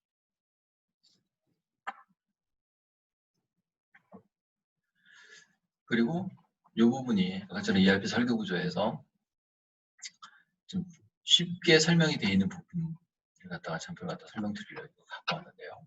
이걸 보시면 여기에 있는 이 내용과 그 다음에 요런 내용, 여기 관련된 이런 내용들은 다른 데서도 많이 보셨던 내용들인데 여기에 있는 하나 쪽에 내부의 스트럭처 관련돼 가지고 이렇게 한 군데를 모아놓은 장표가 많지가 않아서 제가 같이 한 군데다 모아놓고 설명을 드리려고 합니다. S4HANA로 넘어오면서 기본적으로 S4HANA 테이블이 있습니다. S4HANA 코어 엔진이라고 그러죠. 이 테이블은 첫 번째 시간이나 두 번째 시간에 말씀드린 것처럼 기존의 ECC보다 약 한 4분의 1, 5분의 1 개수가 줄어들고 통폐합이 돼가지고 굉장히 경량화가 되고 집중화가 되어 있는 테이블 개수가 많이 줄어든 S4HANA 테이블이고요. 그 위에 요거 관련된 걸 갖다가 뷰 형태로 볼 수 있는 CDS 뷰를 갖다가 갖고 가는 걸로 형태를 잡았습니다. 이게 버추얼 VDM이라고 해가지고 버추얼 데이터 매트릭스라는 이름으로도 얘기가 나오는데 이 CDS 뷰를 가지고서 우리 아까 피오리 앱 짜는 쪽에 이클립스라든가 이런 걸 연결하면 그냥 바로 웹으로 포팅돼가지고 볼 수 있는 이런 것도 뚫어놨고요. 그 다음에 이 CDS 뷰를 이용을 해가지고 전통적으로 GUI를 통해가지고 트랜지션이라든가 이런 거 열 수 있는 기존의 방식은 그대로 다 갖고 있고요. GUI하고 이거 관련된 걸 갖다가 같이 하모나이즈된 GUI라고 해서 우리 SAP 내에서도 쓰고 있는 뭐 필드그라스라든가 CRM 솔루션이라든가 이런 부분들이 믹싱돼 있어서 위에는 웹으로 보이고 밑은 리스트 박스로 해가지고 SAP GUI에서 보이는 화면을 갖다 머지해서 보여줄 수 있는 이런 기능도 있습니다. 그럼 여기 보시면 이 위에 애널리틱 엔진하고 트랜지셔널 로직하고 엔터프라이즈 서치를 두 개로 얹어서 관련된 앱 형태로 피올이 여기 파일처럼 기능 형태로 밀어올리는 거죠. 기능 형태로 밀어올릴 때 파일 배치는 그 A라는 사람이 갖고 있는 롤 베이스로 관련된 부분이 정의가 되고요. 여기에 KPI 모델이라는 건 뭐냐면 제가 앞전에 설명드린 것처럼 이걸 갖다가 드릴 다운 들어갔을 때 관련된 자기의 KPI라든가 아니면 자기의 연관되어 있는 어널리틱 기능을 갖다가 드릴 다운을 해가지고 비교해 볼 수 있는 이런 것까지 연결해서 볼 수 있다는 걸 갖다가 얘기를 하는 겁니다. 그래서 전표를 갖다가 많이 집어넣고 입고 검수하는 트랜지셔널 앱 관련된 걸 갖다가 런치패드에서 수행을 하고요. 그 다음에 우리 전략 계획이라든가 경영관리 같은 데서 그러면 이번 달, 어제, 오늘, 일주일간에 얼마나 팔았거나 어느 정도 추이가 되는지를 갖다가 애널리틱을 갖다가 끌어올려서 볼 수 있고요. 그 다음에 관련된 인터널한 데이터 레이크가 되겠죠. 관련된 SAP 내에서 서치 엔진을 가지고서 필요한 데이터를 뽑아 올릴 수 있어요. 여기에는 연계되어 있는 것들이 되게 많습니다. 우리가 얘기했던 인베디드 룸이나 관련된 무슨 표라든가 아니면 관련된 그 경향 분석 함수들이 지금도 늘어나고 있습니다. 그래서 스탠다드 쪽에 세팅만 잘 잡아주면 관련된 부분에서 직관적으로 볼 수 있는 것 같다고 볼 수가 있고요. 이 부분을 갖다가 자기 회사에 맞는 검색 조건이라든가 이런 걸 갖다가 만들어 놓고서 뽑아낼 수가 있는 거죠. 예전에 애널리틱 툴 중에서 관련된 큐브 디자인이라든가 이런 거 관련된 많이 하는 게 있었는데 그게 이 서치 쪽에 룰셋을 세팅함으로써 관련된 걸 갖다가 저번 달에도 모을 수 있고 이번 달에도 모을 수도 있고 관련된 걸 갖다 시계열별로 모아서 비교할 수도 있고 이런 기능이 위에 올라가는. 그래서 이게 에스포아나 박스 내에 관련된 걸 갖다가 잘 설명되는 걸 보여드렸고요. 그 다음에 이 왼쪽 밑에는 에스포아나로 가기 위해서는 이 두 가지 패스로 보통 넘어오게 됩니다. 난셉 시스템에서 그린필드라는 얘기는 뭘 얘기하는 거냐면요. 그린필드, 브라운필드 뭐 이런 얘기가 많이 나옵니다.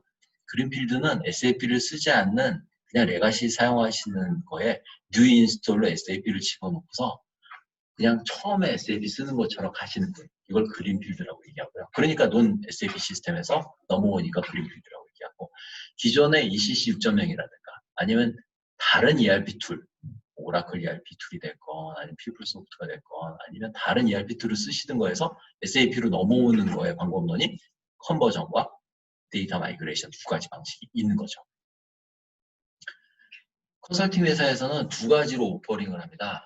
데이터 컨버전을 다 지원하는 방법론과 그리고 뉴 인스톨 방법론 두 가지를 갖다 오퍼를 하는데 뉴 인스톨은 S4하나를 깔아놓고서 데이터를 한번 끊고 오픈 데이터만 마이그레이션해서 가는 거 갖다가 뉴 인스톨이라고 하고요. 그 다음에 시스템 컨버전은 SAP에서 제공하는 프리미엄 인게이지먼트 서비스에서 데이터 컨버전 하는 프리미엄 인게이지먼트 서비스를 구매를 하셔서 ECC에 있는 모든 테이블들, 그 많은 테이블들 그걸 갖다가 트랜지션 데이터까지 새로운 S4하나 테이블 구조로 맞춰가지고 딱 넘겨드립니다. 그래서 어떻게 되냐면 저번 달에 마감 친 거하고 오픈하고 나서 이번 달에 S4하나가 마감 친 거하고 예전 시스템에서 돌린 거와 신 시스템에서 돌린 걸 갖다가 비교를 해서 관련된 부분에 대해서 차이나는 부분에 대해서 다 소명을 하고 이 소명을 한다는 얘기는 뭐냐면 관련된 부분이 왜 차이나는지를 명확하게 알아야 나중에 신 시스템으로 넘어가더라도 세무신고라든가 외관법인을 바꿀 때 시스템 교환으로 인한 뭐 기장 오류, 금액 몇 % 이내로 인정해주는 거 그런 부분까지 다 커버가 되는 소명 자료가 돼야 사실 데이터를 다 끌고 와서도 문제가 없이 시스템으로 넘어갈 수가 있고 그런 서비스를 갖다가 SAP에서 제공하는 것 갖다 사가지고 하는 방법이 있고 그 다음에 아까처럼 필요한 데이터만 마이그레이션 하는 그런 방법을 갖다 제공을 합니다. 그래서 뉴 인스톨이 있고 풀 컨버전이 있고 부분 데이터 마이그레이션, 마스터 데이터 위주로 하는 마이그레이션이 있고요. 그 맨 마지막 방법에 대해서 여기 들어와 계신 분이라든가 아니면 다른 분들이 굉장히 많이 문의를 주세요. 필요한 데이터만 갖고 갈 수 있는 방법이 없느냐? 있긴 있습니다. 근데 국내에서 그걸 잘하는 사람들이 없습니다. 그래서 SAP 코리아하고 딜로이트하고 파트너 대상으로 해가지고 컨버전 관련된 컨설턴트 양성 프로그램이 가동이 되고 있고요. 아마 말미에 소개를 드릴 것 같은데 그거 관련된 교육을 갖다가 지금 런치를 해가지고 우리 한국 시장 내에서도 관련된 부분 데이터 마이그레이션이라든가 이런 부분을 갖다가 할 수 있게 그런 부분에 대해서 그걸 할 수 있는 한국말을 하는 컨설턴트를 좀 많이 만들려고 그런 교육 과정을 갖다가 런치를 하려고 하고 있습니다. 그래서 인터넷을 찾아보시면 마이그레이션 칵핏이라는 말씀을 좀 들으셨을 텐데 그런 부분에 대해서 좀 설명할 수 있는 그런 교육 과정이 생겼으니까 이따가 나중에 끝날 때 좀 들으시면 될 것 같아요. 지금 전체적으로 보면 한 3분의 2 정도 지나갔는데요. 이 장표가 보통 SAP에서 가장 많이 크게 하는 사파이어 행사라든가 아니면 관련된 뭐 2월 달에 하는 전체 큰 행사라든가 이런 데에서 그 C레벨들, 사장급들이 와가지고 꼭 와가지고 얘기하는 내용인데 요 장표를 하나 놓고서 보통 한 20분 내지 30분을 갖다 연설을 하세요. 근데 그 모두 연설이기 때문에 다 모아놓고서 처음에 하는 연설이기 때문에 우리나라 사람들이라든가 다른 사람 대부분 안 듣습니다. 근데 중요한 얘기는 여기서 제일 많이 나와서 제가 이 장표를 갖다 갖고 있는데 첫째 시간에도 말씀드린 것처럼 오퍼레이션 코어 ERP의 SAP 쪽이 S4하나로 가면서 이게 그냥 단순히 ERP가 아니라 무슨 인텔리전트 ERP로 진화를 하겠다. 그 다음에 우리가 퀄트릭스를 갖다 샀으니까 유저 익스피리언스까지 넣어가지고 이게 서로 왔다리 갔다리 하면서 상승 효과를 내는 발전된 ERP로 발전을 하겠다라는 SAP의 방향성을 가지고서 이 그림을 놓고서 전체적인 릴리즈 스트레치를 가지고서 밀고 있습니다. 여기 보시면 SAP가 가장 강점을 갖고 있는 파이낸스 쪽 서플라이 체인하고 구매 관련된 데이터 코어 쪽을 갖다 중심으로 해서 아까처럼 인베디드 애널리틱이라든가 BW라든가 이런 부분들을 갖다가 온탑으로 얹어서 분석계까지 하는 델리전스를 얻고 그다음에 거기에 아까처럼 커스터머하고 브랜드하고 프로덕트가 팔렸을 때 커스터머 피드백을 갖다가 받을 수 있는 익스피리언스까지 넣어서 피드백을 넣어서 오퍼레이션 쪽에 구매 발주라든가 아니면 생산량 조절이라든가 아니면 모델 믹스 그러니까 우리가 생산해야 되는 모델 라인 믹스를 갖다까지 피드백을 받아가지고 이 부분을 최적화하겠다는 얘기입니다. 이런 게 있는 거죠. 우리가 A라는 회사가 있는데 라인업이 10개예요. 10개를 갖다 팔았는데 그걸 갖다가 관련된 판 사람의 고객의 의견까지 반영이 된 내년도 생산 계획을 잡겠다라는 얘기로 이해를 하시면 좀 편하게 이해를 하실 수가 있는 겁니다. 여태까지는 이게 다 끊어져 있었어요. 고객 설문조사 따로 있고 그걸 갖다가 마케팅팀에서 전부 다 뭐 엑셀표를 만들어가지고 그걸 갖다가 생산 판매 회의에 올려가지고 사장님 주재하에 이걸 갖다가 다 띄워놓고서 매출액과 또 재무팀과 연결해가지고 이렇게 반응 좋은 게 매출액은 안 나오고 이익률은 어떻게 되고 이걸 전부 다 뽑아가지고 그 다음에 반영이 됐거든요. 보통 6개월에서 한 8개월 걸립니다. 근데 그걸 갖다가 아까처럼 한 통에 놓고서 보겠다는 로드맵으로 SAP가 방향을 잡고 있는 거고요. 이 부분도 첫째 시간에 많이 보여드렸던 내용인데 항상 얘기가 나오는 게 왜 강한 디지털 코어가 필요한지 SAP는 강한 디지털 코어를 강조를 합니다. 여기에 있는 디지털 코어를. 이유는 뭐냐면 SAP가 업계 솔루션, ERP 솔루션 중에서 가장 강한 디지털 코어를 갖고 있기 때문에 가장 강한 거를 갖다 강조하기 위해서 이 부분을 진짜 강조를 하는데요. 근데 실제적으로 ERP 프로젝트라든가 다른 걸 갖다가 띄고 그 윗단에 BW 프로젝트를 추가로 띄거나 SCM, Extend ERP를 갖다 붙이다 보면 결과적으로는 백투베이직이라고 해가지고 표준화라든가 관련된 기준정보 표준 그리고 데이터, 디지털 코어에 있는 데이터가 하이라키가 정확하게 잡혀있고 이 부분에 대해서 예외사항이 적고 그 다음에 여기 룰셋이 정확해야 이 위에 온탑으로 얻는 모든 솔루션이 힘을 받고 효과가 훨씬 더 강화가 되는 걸 볼 수가 있습니다. 그래서 우리가 ERP를 갖다가 익스텐드 ERP를 붙일 때 꼭 다시 ERP 코어로 돌아와가지고 4대 마스터라든가 이런 거에 대한 마스터 정비, 마스터 표준, 마스터 데이터 매니지먼트 그래가지고 관련된 마스터 데이터라든가 아니면 판매 데이터라든가 이런 부분들이 정합성을 갖다가 정확하게 갖고 가게 잡고 난 다음에 그 다음에 아까처럼 여기 있는 커스터머 익스피리언스, 매니팩처러 서플라이 체인, 피플 매니지먼트 이런 부분들이 힘을 받을 수 있게 내부 코어를 갖다 항상 정비하는 게 들어갑니다. 그거는 이 클라우드를 붙여도 마찬가지죠. 클라우드 쪽에서 아날리틱으로 갖고 가서 데이터를 끌고 간다고 하더라도 이 코어에 있는 데이터가 정합성을 유지하지 못하면 이건 그냥 가자마자 가베지가 돼요. 그래서 이 디지털 코어를 갖다가 가장 강하게 유지하고 이 강하게 유지를 하기 위해서 방법은 어떻게 하는 게 가장 정석이라고 판단을 했냐면 SAP는 여기에 제가 작게 붙여놓은 것처럼 아까 설명드린 것처럼 이 SAP S4하나 코어에 관련된 핵심 트랜지션 모듈이라든가 이런 부분들을 갖다가 다 한 군데로 인테그레이션 하는 거죠.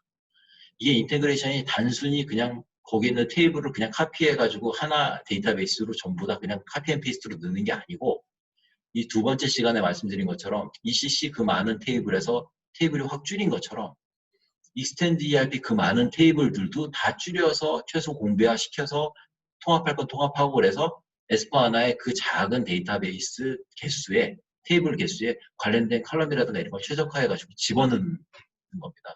단순히 데이터 테이블들이 익스텐드 ERP 3만 개를 갖다가 테이블을 여기다 그냥 갖다가 풀려 넣는 게 아니고 최적화해서 집어넣는 거죠. 프로세스까지. 그래서 여기에 이 관련된 모듈이 다 들어가고 이걸 뭉뚱그려서 디지털 코어가 강화된다. 라고 로드맵이 잡혀있는 이 장표는 많이 보셨던 장표고요. 그리고 여기 가운데 S4 하나가 이렇게 2015년부터 쭉 갈 때 이 오른쪽에 Manufacture, Supply Chain, Core HR 이런 부분들이 이 장표는 2015년부터 있던 장표고요. 해가 지나가면 지나갈수록 여기에 관련된 내용이 점점 채워지고 있습니다. 지금 바이오로 2020년이 되고 나니까 예전에 오른쪽에 굉장히 많이 헐렁했던 부분들이 다 채워졌고요.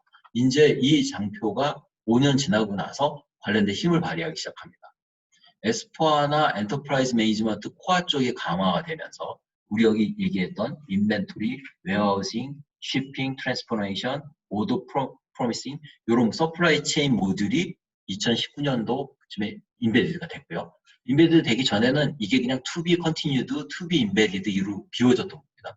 여기 advanced warehousing, advanced transportation, 우리 흔히 말하는 MRP, ATP 이런 식으로 어드밴스드들이 전부 다 인베디드가 됐습니다. 그래서 아까처럼 관련된 세일즈 앤 마케팅, 파이낸스, 그다음 매니팩처링, 아까 PEO 말씀드렸죠. 이런 부분들이 여기에 다 얹어져가지고 디지털 코어가 점점 강화가 되고 있는 거죠. 그리고 이 밑단에 붙는 건 뭐냐면 라인 오브 비즈니스라고 해가지고 관련된 CRM이라든가 이런 부분들, 세일즈포스닷컴이랑 싸우려고 하는 우리 C4C 같은 경우에 클라우드를 밀어올리면서 디지털 코어에 있는 데이터를 이용을 해서 아까처럼 접근성이라든가 이런 부분들을 갖다가 확 늘릴 수 있는 클라우드화 시켜서 여기다 플러그인을 꽂는 거죠. 내부적인 로비 솔루션하고 관련된 코어를 강화를 하고 그 다음에 바깥으로 붙어가지고 유저 프렌들리 하는 거는 클라우드로 뽑으면서 SAP는 S4하나를 중간으로 놓은 코어를 갖다가 강화하는 걸 갖다가 이점을 가지고서 시장을 갖다가 도미네이션 하려고 노력 중에 있습니다. 근데 시장 상황에서 보시면 지금 전 세계적으로 SAP가 ERP 툴에 거의 한 85% 이상 쓰고 있다고 하는데 가장 많이 쓰고 있는 회사가 가장 많이 이익을 내고 있고요. 그 이익을 갖다 다시 아까처럼 이 관련된 코어를 강화하는데 다시 쓰고 있기 때문에 다시 시장을 장악할 수밖에 없는 그러한 선순환 구조가 되나요? 강대강 구조로 더 강화가 되고 있는 거죠. 그래서 SAP의 모든 솔루션이 나오자마자 모두 홈런을 치는 건 아니지만 관련된 강화된 코어를 이용을 해서 가장 데이터 정합성이 양호한 그러한 솔루션으로 안정되게 시프팅을 하거나 발전하고 있다는 것은 업계의 정설입니다. 네. 그 다음은 제가 이제 여기 들어오신 분들의 각자의 위치에서 준비해야 되는 부분에 대해서 어느 부분을 보고서 준비를 해야 되는지를 좀 샘플을 보여드리려고 하고요. 제가 지금 이렇게 말씀드린 이런 내용들이 사실 다 떠 있거나 어디서 막 다 발표가 되거나 장표가 굉장히 좋은 것들이 많아요. 근데 그걸 그럼 어디 가서 볼 거냐? 그 뭔가 앉은 자리에서 인터넷으로 뭔가를 계속 보면서 지식을 갖다 끌어대고 우리의 현실에 맞춰가지고 뭔가를 갖다가 개선 방안을 갖다 뽑아내야 되는데 그걸 쓸 수 있는 사이트들이 있습니다. SAP는 SAP의 직원들, 특히 랩 직원이라든지 랩에서 연구하는 쪽의 직원들이 관련된 블로그라든가 SAP 내에 서티파이드 돼 있는 다큐라든가 이런 걸 갖다가 이런 식으로 많이 올려놨습니다. S4하나 관련돼가지고 중요 기능 하이라이트, 파이낸스 쪽 하이라이트, 세일즈 쪽 하이라이트, 서비스, 리서치, 매니팩처링 이런 부분들이 있는데 그럼 이게 어디 있느냐? 어디 있느냐? 제가 여기 지금 링크를 하나 하는데요. 링크를 타고 들어가서 한번 보도록 하겠습니다. 잠시만요. 사용을 하나 다시 화면을 공유를 드리고 네, 아까 그 링크를 타고 들어가면 이 관련된 이러한 SAP 커뮤니티가 그대로 연결이 되어 있는데 우리 흔히 말하는 블로그라고 되어 있죠. 근데 여기에 있는 관련된 요분이 SAP 직원입니다. 이분이 2019년도 9월 20일 날 이거 관련된 부분에 대해서 S4하나의 강점에 대해서 한 군데로 몰아놓은 거죠. SAP는 SAP 내에 난리지 사이트라고 해서 잼이라는 거 판매도 합니다. 잼 사이트라고 해가지고 판매도 하는데 그런 부분들을 갖다가 내부적으로 해서 이거 관련된 난리지 링크를 갖다 한 군데로 모아놨습니다.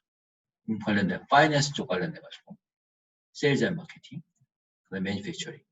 S4하나를 갖다가 컨설팅 하다 보면 여러분들이 제일 많이 물어보시는 게 뭐냐면 우리는 ECC 6.0에 EHP 제로를 쓰고 있는데 S4하나로 갔을 때 나는 재무팀, 회계팀 장인데 그러면 S4하나로 갔을 때 비교 대상으로 해가지고 도대체 뭐가 좋아졌고 어떤 기능이 좋아졌고 하는 부분에 대해서 이제 요약 장표를 요구하시는 분들이 되게 많은데 그걸 갖다 요구하게 되면 관련된 컨설턴트라든가 SAP 쪽에서는 이런 데이터를 가지고서 비교 자료를 갖다 뽑아서 한글화시켜서 드리거나 아니면 그냥 영문자를 그대로 드리거나 똑같이 얘기해 주죠.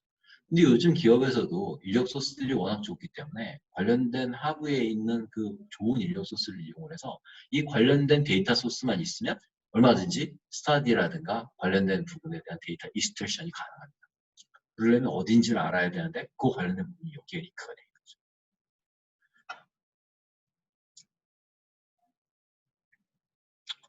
그래서 아까 이 부분쯤에 여기 보면 퓨어리 앱스 라이브러리라고 제가 링크만 하나 넣어드린 게 있는데 흔히 말해서 도대체 어떤 CDS 뷰가 있고요. 이 CDS 뷰를 바로 외부로 링크해서 그래프를 보실 수 있다라고 하는데 그럼 어떤 CDS 뷰가 있고 어떻게 연결해서 보면 됩니까?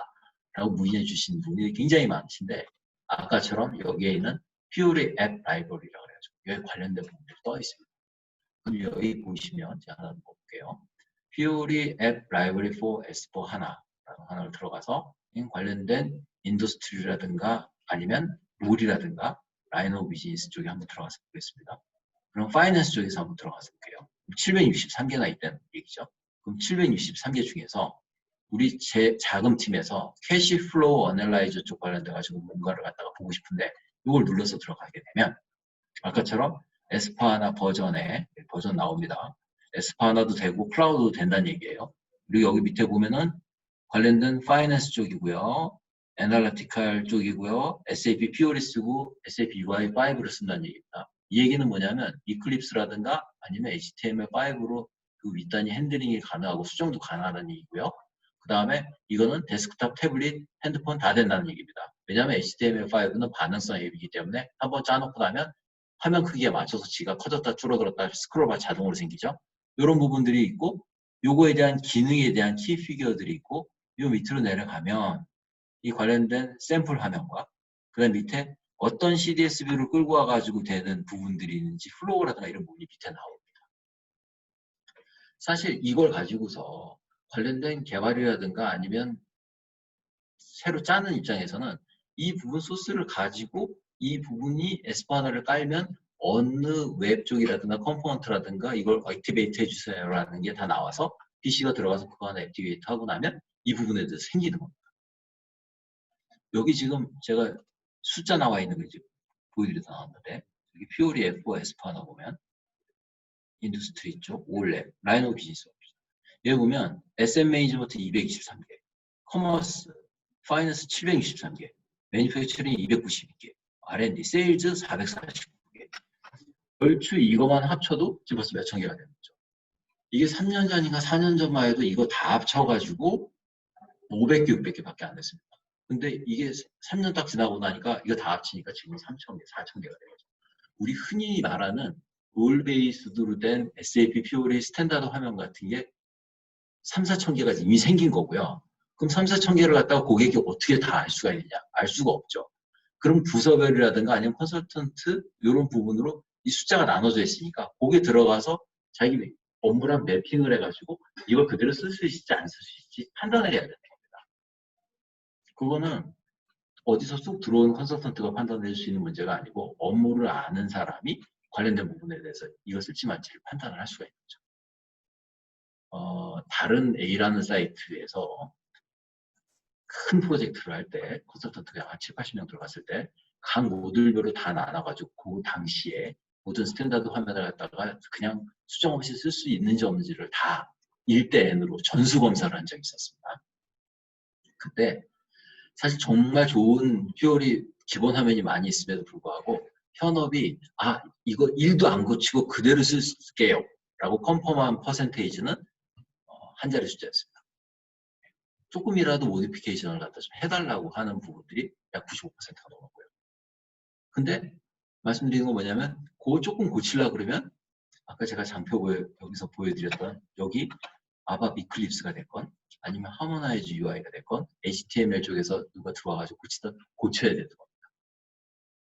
그걸 스탠다드를 그대로 쓰게 되면 롤만 컨트롤하면 아까처럼 타일 형태로 그냥 나와서 그냥 쓰는 거죠. 근데 조금이라도 바꾸면 아까처럼 누가 들어와가지고 아바비크리스, 하나 스튜디오라는 걸로 이름으로 되죠. 그거를 뜯어오세요. 그래서 시간이 잘 지나고 있죠. 제가 그래서 나머지 거 설명드리도록 하겠습니다.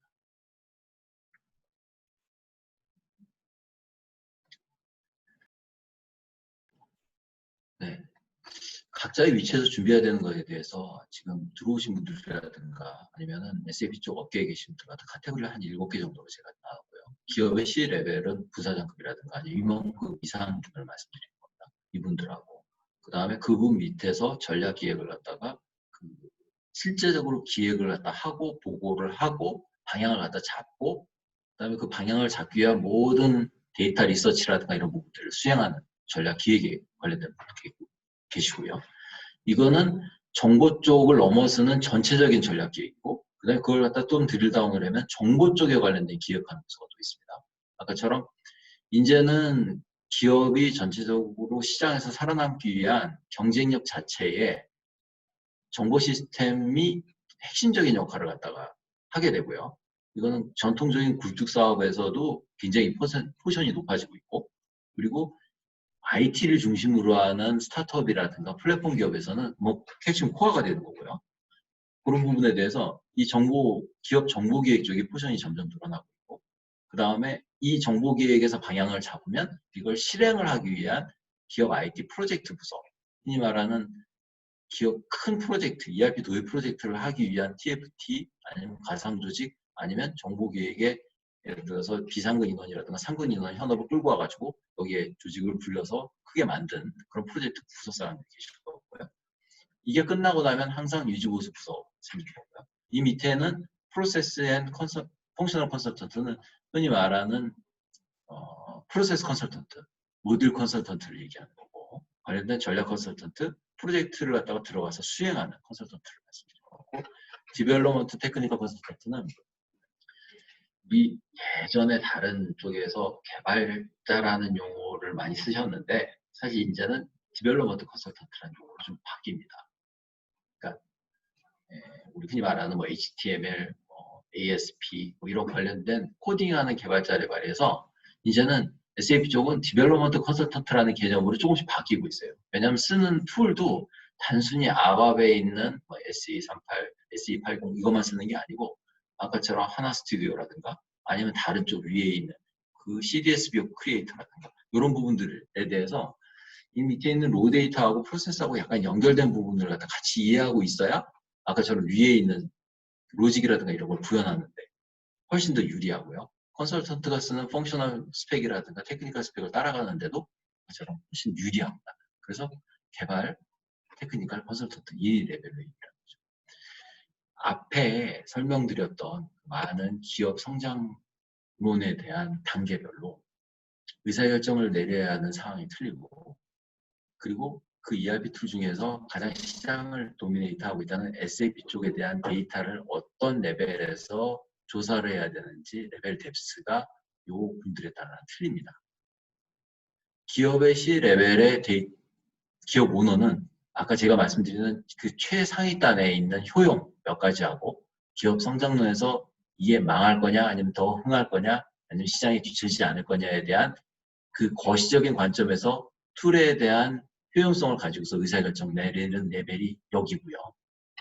그걸 그 의사결정을 하기 위해서 충분히 전략적이라든가 아니면 다른 C레벨용 데이터 조사를 해가지고 보고하는 역할이 여기입니다. 근데 사실 이분들은 이 밑에 있는 프로세스라든가 펑셔널, 스트래티지 컨설턴트 회사의 도움을 받아가지고 많이 이런 부분을 수행을 합니다. 그러면 이 컨설턴트라든가 이 밑에 있는 분들은 아까처럼 더 선제적으로 아까 그 기능이라든가 이런 부분들을 더 많이 알고 있어야 되겠죠. 물론 벤더가 제공하는 그 수많은 데이터라든가 여기서 말하는 벤더는 SAP를 얘기하는 거죠. 데이터는 어마어마하게 많습니다. 그 부분을 갖다가 요약 정리 및 여기에 잘 설득할 수 있게 아까처럼 추려가지고 요 하이라키를 통해가지고 보고 자료라든가 이 머티리얼을 제공하는 역할들을 이분들이 많이 하시는 거죠. 그리고 아까 제가 말씀드렸던 이러한 사이트들 여기에 있는 블로그라든가 이 블로그에 들어가면 이런 아이콘처럼 카테고리별로 모듈별로 굉장히 상세한 설명들이 잘 나와 있습니다. 이런 부분들을 갖다가 정확하게 찾아 들어갈 수 있는 난리지 서치를 갖다가 여기에 있는 정보 기획하고 프로젝트 부서하고 유증 부서는 계속 끊임없이 진행을 해야 되는 거죠. 그 막대한 라이센스 비용이라든가 아니면 유지보수 비용을 내면서 그 벤더가 훌륭하게 제공하는 난리지 에코시스템을 갖다가 활용을 안 하는 거는 어떻게 보면 굉장히 낭비라고 볼 수가 있습니다. 여기에 지구를 하나 그려놨는데요. 저를 아시는 모든 분들이 한 10년 전서부터 제가 어느 분에 가서도 강의를 하거나 할 때 컨설팅을 하거나 시스템을 하는 거에 대해서 왜 하냐라고 물어보면 저는 항상 지구를 발전시키기 위해서 한다라고 말씀드렸습니다. 이거는 처음에 뭐 신입이라든가 대리대라든가 이런 데를 떠나서 지금에 와서도 동일한 스탠스를 갖고 있는데요. 인간의 입장에서 지구를 발전시킨다는 걸 말씀드린 거고요. 그걸 하기 위해서 최적의 툴이라든가 의사결정을 갖다 지원할 수 있는 시스템을 갖춰야 된다는 걸로 브레이크다운 되는 거고, 그거에 대한 최선의 솔루션이라든가 아니면 그 기업에 정확하게 맞는 최적의 솔루션을 제안을 한다. 그리고 최적의 솔루션을 갖다 구현하기 위한 소프트웨어적인 플랫폼, 하드웨어적인 플랫폼, 프로세스적인 플랫폼을 갖다가 제공한다는 입장에서 각 위치에서 전체의 기업이라든가 아니면은 사회의 발전을 위해서 이런 관련된 부분을 갖다 준비한다. 그렇게 생각하시고 제가 오늘 말씀드린 것 갖다가 이해를 해주셨으면 감사하겠습니다. 저는 오늘 여기까지 말씀드리고요. 사회에 걸쳐서 굉장히 많이 들어오셔가지고 들어주셔서 감사합니다. 다음에는 저희 황 이사님께서 관련된 이런 걸 준비하기 위해서 그러면은 아까처럼 URL이라든가 몇 가지는 받았는데 그럼 어떠한 교육이라든가 어떠한 컨택 포인트, 아까 잠깐 언급드렸던 관련된 컨설팅의 뭐 컨버전 관련된 그런 마이그레이션 관련된 교육 기회라든가 이런 부분들이 도대체 그럼 어디를 누구하고 컨택을 해야 되는지 그런 부분에 대해서 좀 설명을 드리도록 하겠습니다. 네, 남겨드립니다. 네. 유원주 강사님께서 우리가 각자 위치에서 어떻게 SAP 역량을 쌓으면 될지 잘 말씀을 해주셨는데요. 저는 이제 딜로이트에서 제공하는 교육 서비스 중에 여러분에게 도움이 될 만한 서비스 3가지를 말씀을 드리려고 합니다. 지금 이제 보시는 화면에서 좀 이제 볼드로 크게 이제 글자가 적혀 있는 게 크게 3가지가 있는데요. SAP S/4HANA 디스커버리, SAP 러닝 허브 플러스 딜로이트, 그리고 SAP 교육 무엇이든 물어보세요. 이렇게 3개 서비스를 간단히 설명드리겠습니다. 제가 설명을 드리고 나서 이제 유원주 강사님과 Q&A를 하는 시간을 이어서 갖도록 하겠습니다. 우선 왼쪽에 있는 SAP S/4HANA 디스커버리는 S/4HANA와 함께 비즈니스 혁신을 준비하는 기업들에게 제공되는 저희가 기본 교육 과정이고요. S/4HANA 디지털 기반의 비즈니스 트랜스포메이션 방법을 찾고 있다면 딜로이트 컨설팅에 해당 프로그램이 도움을 드릴 수 있을 것 같습니다.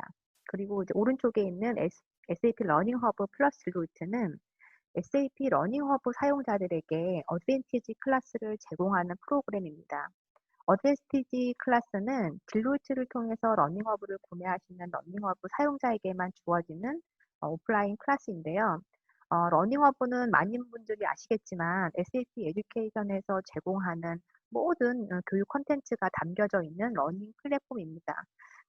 여기 플랫폼에는 이북이나 교재나 학습룸 같은 미주의 콘텐츠를 제공하고 있기 때문에 SAP를 처음 학습하는 경우 아니면 혼자서 공부하는 경우에 스스로 학습하기가 쉽지 않습니다. 그래서 어드밴티지 클래스를 통해서 어려움을 겪고 있는 사용자들이 조금 더 쉽게 러닝업을 학습하고 SAP 지식이나 스킬을 향상시킬 수 있도록 도와주는 오프라인 클래스이고요. 이미 저희가 연간 일정을 정해놓고 상시 운영되기 때문에 러닝허브 사용자라면 언제든지 들어오셔서 학습을 하실 수가 있습니다. 현재는 운영 과정이 이제 화면에 잘은 안 보이시겠지만 한 10개 정도 되는 과정이 구성되어 있고요. 저희가 이제 매년 과정 주제를 좀 늘리고 과정 수를 늘리려고 계획을 하고 있습니다. 그리고 마지막에 있는 SAP 교육 무엇이든 물어보세요는 사실 SAP 솔루션이 너무나 다양하고 어떻게 각각의 솔루션 교육을 받아야 할지, 우리에게 어떤 게 필요할지, 내부 직원들한테 어떤 교육을 시켜야 될지 잘 모르시는 경우가 많이 있습니다. 그래서 효과적인 SAP 교육 방법과 그리고 필요한 교육 과정을 저희가 알려드리고 SAP 관련된 지식이나 스킬을 향상시킬 수 있도록 도와주는 그리고 개인이나 조직의 SAP 역량 향상을 위해 필요한 모든 것을 저희가 1대1로 알려드린 서비스를 론칭을 했고 저희가 사후 설문조사 했을 때 해당 서비스를 무료로 받아보실 분들에 대해서 문의를 드렸는데요. 어, 긍정적으로 답변 주신 분들한테는 저희가 웨비나 끝난 후에 개별적으로 연락을 드릴 예정입니다. 그래서 평소에 SAP 교육에 대해서 궁금하신 부분에 대해서는 이 서비스를 통해서 충분히 가이드를 받으실 수 있을 것 같습니다. 그리고 마지막으로 그 SAP에서 그 S4하나 서티피케이션 프로그램이라고 해서 4월 말부터 모집을 진행 중에 있는데요. 마감이 이제 5월 24일까지라서 일주일 정도 시간이 남았는데 혹시나 모르고 계셨다면 그리고 SAP S4하나를 공부하고 있고 관련된 인증 시험을 응시하길 원하시는 분들이라면 정말 좋은 기회가 될 것 같습니다. 현재는 FICO, SDMM 이렇게 4개 모듈에 대해서만 진행이 되고 있는데요. 이번 프로그램 등록을 하시면 러닝허브 1년 동안 사용할 수 있는 사용권, 그리고 시험을 2번 응시할 수 있는 응시권, 그리고 어드밴티지 클래스라고 해서 그 FICO, SDMM에 대해서 지금 보시는 것처럼 핸즈온 세션이 현재는 마련되어 있습니다. 그래서 해당 세션에서 강사님들과 함께 이제 핸즈온 세션 그리고 이제 그 S4 하나에서 바뀌는 이제 데이터 부분들을 학습을 하실 수가 있으시고요. 제가 지난 10년 동안 보았던 SAP 교육 프로그램 중에서는 가장 혜택이 좋은 프로그램인 것 같습니다. 혹시나 아직 모르고 계셨다면 S4하나 서티피케이션 응시가 필요하신 분들은 놓치지 말고 이 부분 기억해 주시면 좋을 것 같고요. 그럼 지금부터 Q&A 시간을 갖도록 하겠습니다. 아직 질문을 못 하신 분들은 채팅창에 통해서 질문해 주시면 되고, 오늘 강의 내용 아니면 1교시, 2교시 또 이제 유원주 강사님께서 SAP 경력만 21년, 22년 네, 되시는 굉장히 뭐 테크니컬한 영역, 뭐 애플리케이션 영역, 뭐 전방위적으로 사실 경험이 있으신 분이셔가지고 평소에 SAP 관련되어서 궁금하신 부분들은 네, 지금 질문하시고 소통하시면 될 것 같습니다. 네, 강사님 진행 부탁드리겠습니다. 네, 질문 받도록 하겠습니다.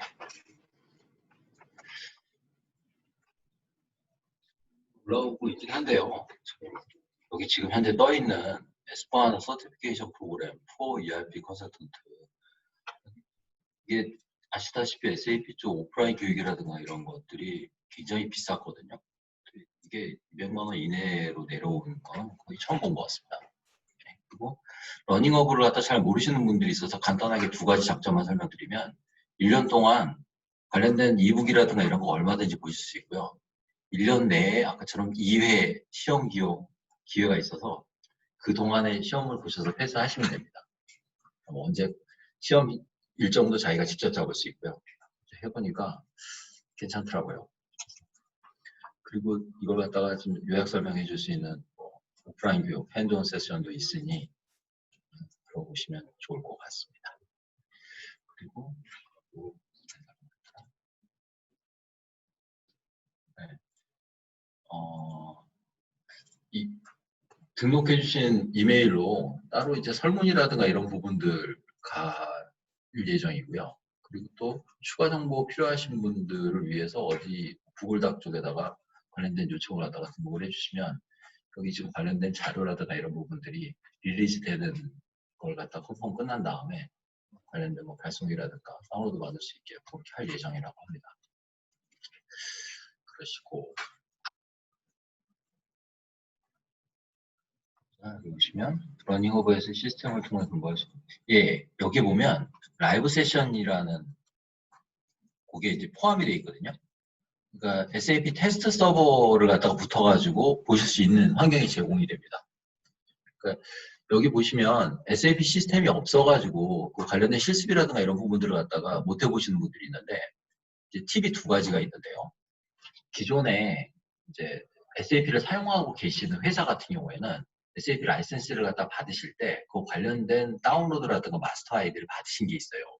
이게 이제 관련된 인프라 관리하시는 분이라든가 라이센스 관리하시는 분들이 갖고 있을 텐데 그걸 보면 아까처럼 특히 이제 아밥 같은 걸 갖다 하시기 위해서 PC에다가 아밥을 코딩을 해가지고 테스트해 볼 수 있는 버전을 깔 수 있는 걸 다운로드 받을 수 있는 게 있고요. 그거 이제 아까처럼 고객사 같은 경우가 있고 그런 게 없으신 분이 그냥 날로 서티를 따셔야 되는데 어디서 테스트를 해봐야 된다. 그럴 땐 아까처럼 이 러닝 허브에 포함되어 있는 라이브 억세스라고 그래가지고 SAP에서 제공하는 테스트 서버가 있어요.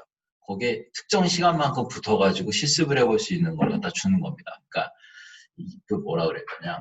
온라인 무슨 시간 사용 쿠폰 같은 게 있는데 내가 들어가서 실습하는 시간이 카운트가 되고요. 물론 나올 때 로그아웃 꼭 하고 나오셔야 돼요. 안 그러면 그냥 팍 날아가 버리니까. 그런 거 시간 단위로 들어가서 볼 수가 있죠. 근데 사실 이게 도움이 많이 됩니다. 왜냐하면 프리컴퓨터도 되어 있고 데이터도 좀 있는 시스템에서 들어가서 볼 수 있기 때문에 자기가 지금 공부한 부분에 대해서 IMG라든가 이런 부분 들어가서 실수해 볼 수 있는 기회가 있는 거죠. 네, 여기 자격증이 FI랑 CO 둘 다 있다면 다른 자격증 추천해 주실 게 있으신가요? FI랑 CO를 갖고 계시면 굉장히 능력자 분이신데 이제 두 가지 옵션이 있습니다. ECC에서 갖고 있는 FI 하고요. CO를 갖다가 에스파나로 업그레이드를 해서 갖고 가시는 게 어드밴티지가 좀 있으시고요. 그 다음에 여기 지금 교육 같은 경우에는 무슨 마이그레이션 커피 관련돼 가지고 좀 설명하는 세션이 있는 것 같아요. 에스파나 처음에 깔아보신 분이 있으신지 모르겠는데 에스파나를 딱 깔면 IMG 트리 맨 위에 관련된 마이그레이션 메뉴가 있어요. 저도 이제 그걸 딱 보고서 이게 왜 마이그레이션 메뉴가 있지? ECC에서 이쪽으로 스탠다드라든가 마스터 데이터를 넘기기 위한 마이그레이션 칵핏 메뉴가 메뉴에 올라가 있거든요. 그래서 기본적으로 부분적인 마이그레이션을 갖다 제공하는 그런 형태로 에스파나가 바뀌어 있습니다. 그리고 다른 자격증 중에 다른 데서 한번 했던 건데 크로스모드 스페셜리스트라고 그래가지고 비즈니스 파운데이션 앤 어소시에이션 뭐 이런 게 하나 있어요. 이게 뭐냐면은 아까처럼 모듈 간의 연관관계라든가 이런 부분들을 갖다 다 짚어주는 서티가 하나 있습니다. 삼성전자라든가 아니면 뭐 현대 오토웨버라든가 그런 데서 프로젝트를 할 때 모듈 리더분들이 필수적으로 따야 되는 걸로 지금 업그레이드 되어 있는 서티 중에 하나인데 그걸 갖다가 갖고 계시면 모듈 간 연관관계라든가 아니면 모듈 간 데이터 넘어가는 그런 부분에 대해서 좀 딥하게 알고 계실 수가 있고요. 아시다시피 프로젝트 하다가 에러 나는 쪽은 대부분 모듈 간의 데이터 왔다 갔다 거리는 세팅이라든가 거기서 에러가 많이 납니다. 그런 부분에 대한 포인트라든가 이런 부분들을 잘 배우실 수 있습니다. 네, SAP 스탠다드 메뉴를 SAP GUI로 조금이라도 수정하게 되면 피오리 앱에서 타일 형태로 데이터 서비스를 할 수 없는지요?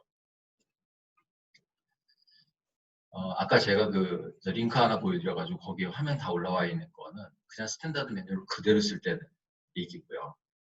수정을 하게 된다는 얘기는 뭐냐면 이게 코딩이 어떻게 되어 있냐면 어차피 외부로 보이는 건 HTML5로 코딩이 되어 있는 게 웹브라우저로 보이는 거잖아요.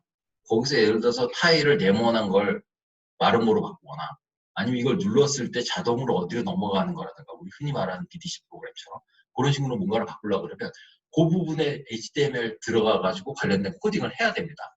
그게 뭘 의미하는 거냐면 SAP 내에서는 스탠다드 옛날에 키 따가지고 바꾸는 것처럼 인식을 해요. 그러니까 기본적으로 스탠다드를 뜯어고친다고 보면 되는 거죠.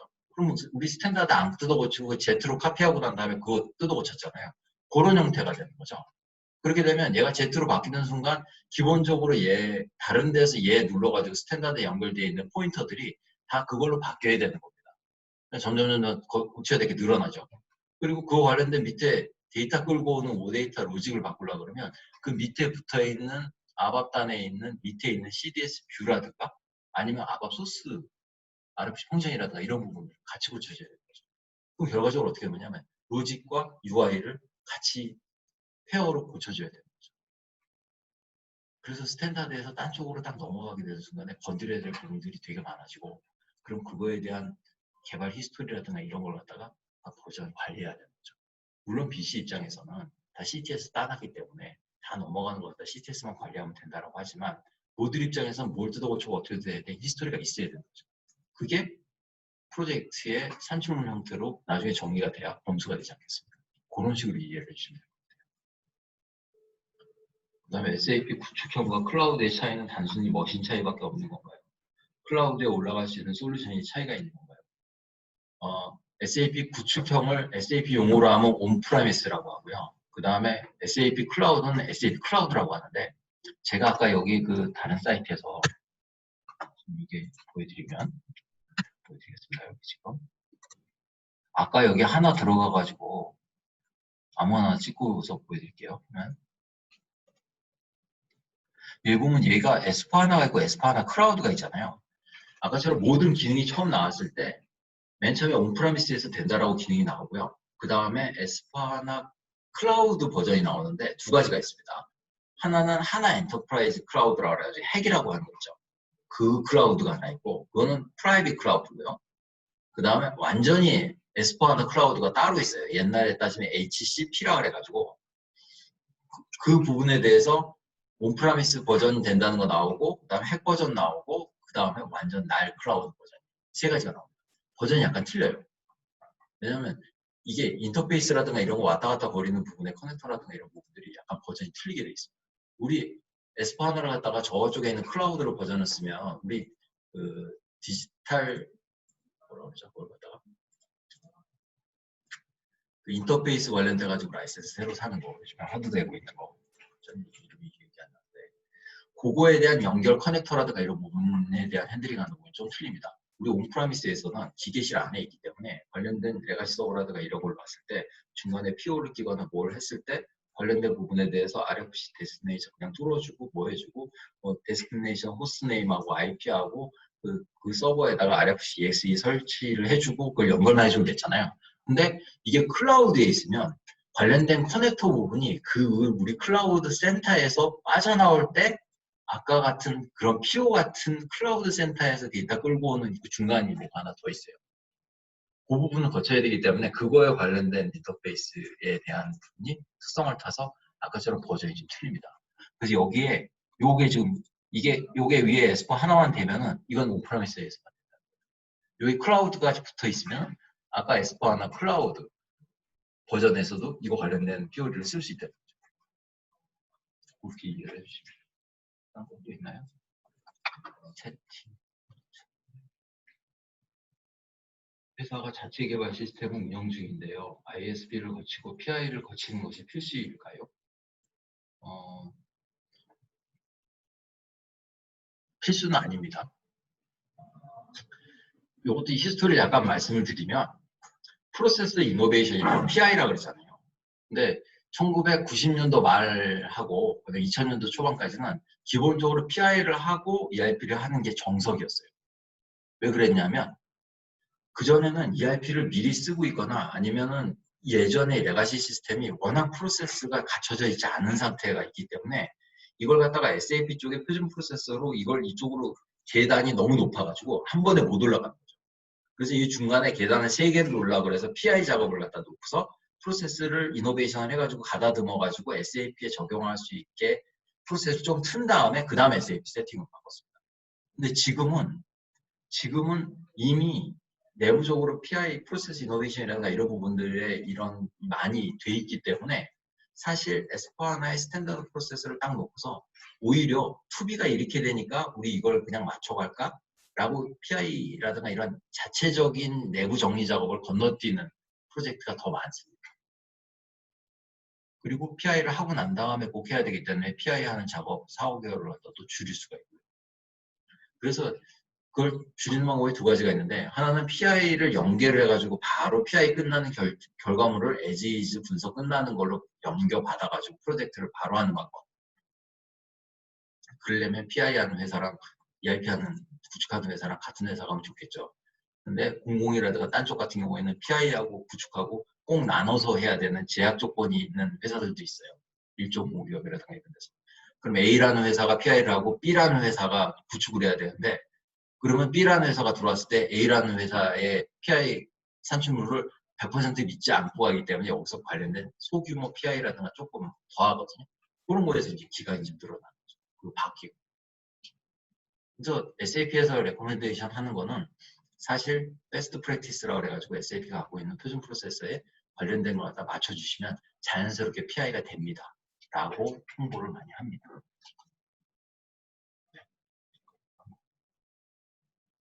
클라우드 국내 도입 사례가 있을지, 아까 SAP 클라우드 말씀하시는 거잖아요. 하나 엔터프라이즈 클라우드는 도입하는 데가 많습니다. 가장 가까운데 수서 레일이죠. 수서철도도 하나 엔터프라이즈 쓰신 지가 5년이 넘었고요. 그 다음에 그 국내에 있는 업체 중에서 해외 법인들 있지 않습니까? 특히 이제 해외 판매 법인들, 현대도 마찬가지고 SK도 마찬가지예요. 그쪽에 있는 판매 법인 자체를 갖다가 그 하나 엔터프라이즈 클라우드를 쓰거나 아니면 S4하나 클라우드를 쓰시는 사이트들 많이 있습니다. 여기 알고 계신 분들 되게 많을 거예요. 왜 많이 쓰냐면 이제 예를 들어서 이제 그런 회사들이 뭐 신규 회사를 갖다가 M&A를 하거나 머지를 하거나 그랬을 때 갑자기 사가지고 이제 시스템을 깔아서 써야 되는데 그럴 때 거기다가 무슨 전산실 만들고 가서 ERP 프로젝트 하고 뭐 하려고 하면 시간이 오래 걸리니까 그 관련된 그 리전에 있는 관련된 SAP 클라우드를 써가지고 먼저 스탠다드 프로세스로 이렇게 해 하고 오더를 해가지고 클라우드를 도입한 사례가 되게 많습니다. 그 다음에 2단계로 아까처럼 본사 시스템하고 머지를 하든지 통합을 하든지 아니면 거기다가 증설을 하면서 새로운 시스템을 넣든지 그런 식으로 플래닝을 하는 거죠. 네. 예. 나머지 뭐가 있을까요?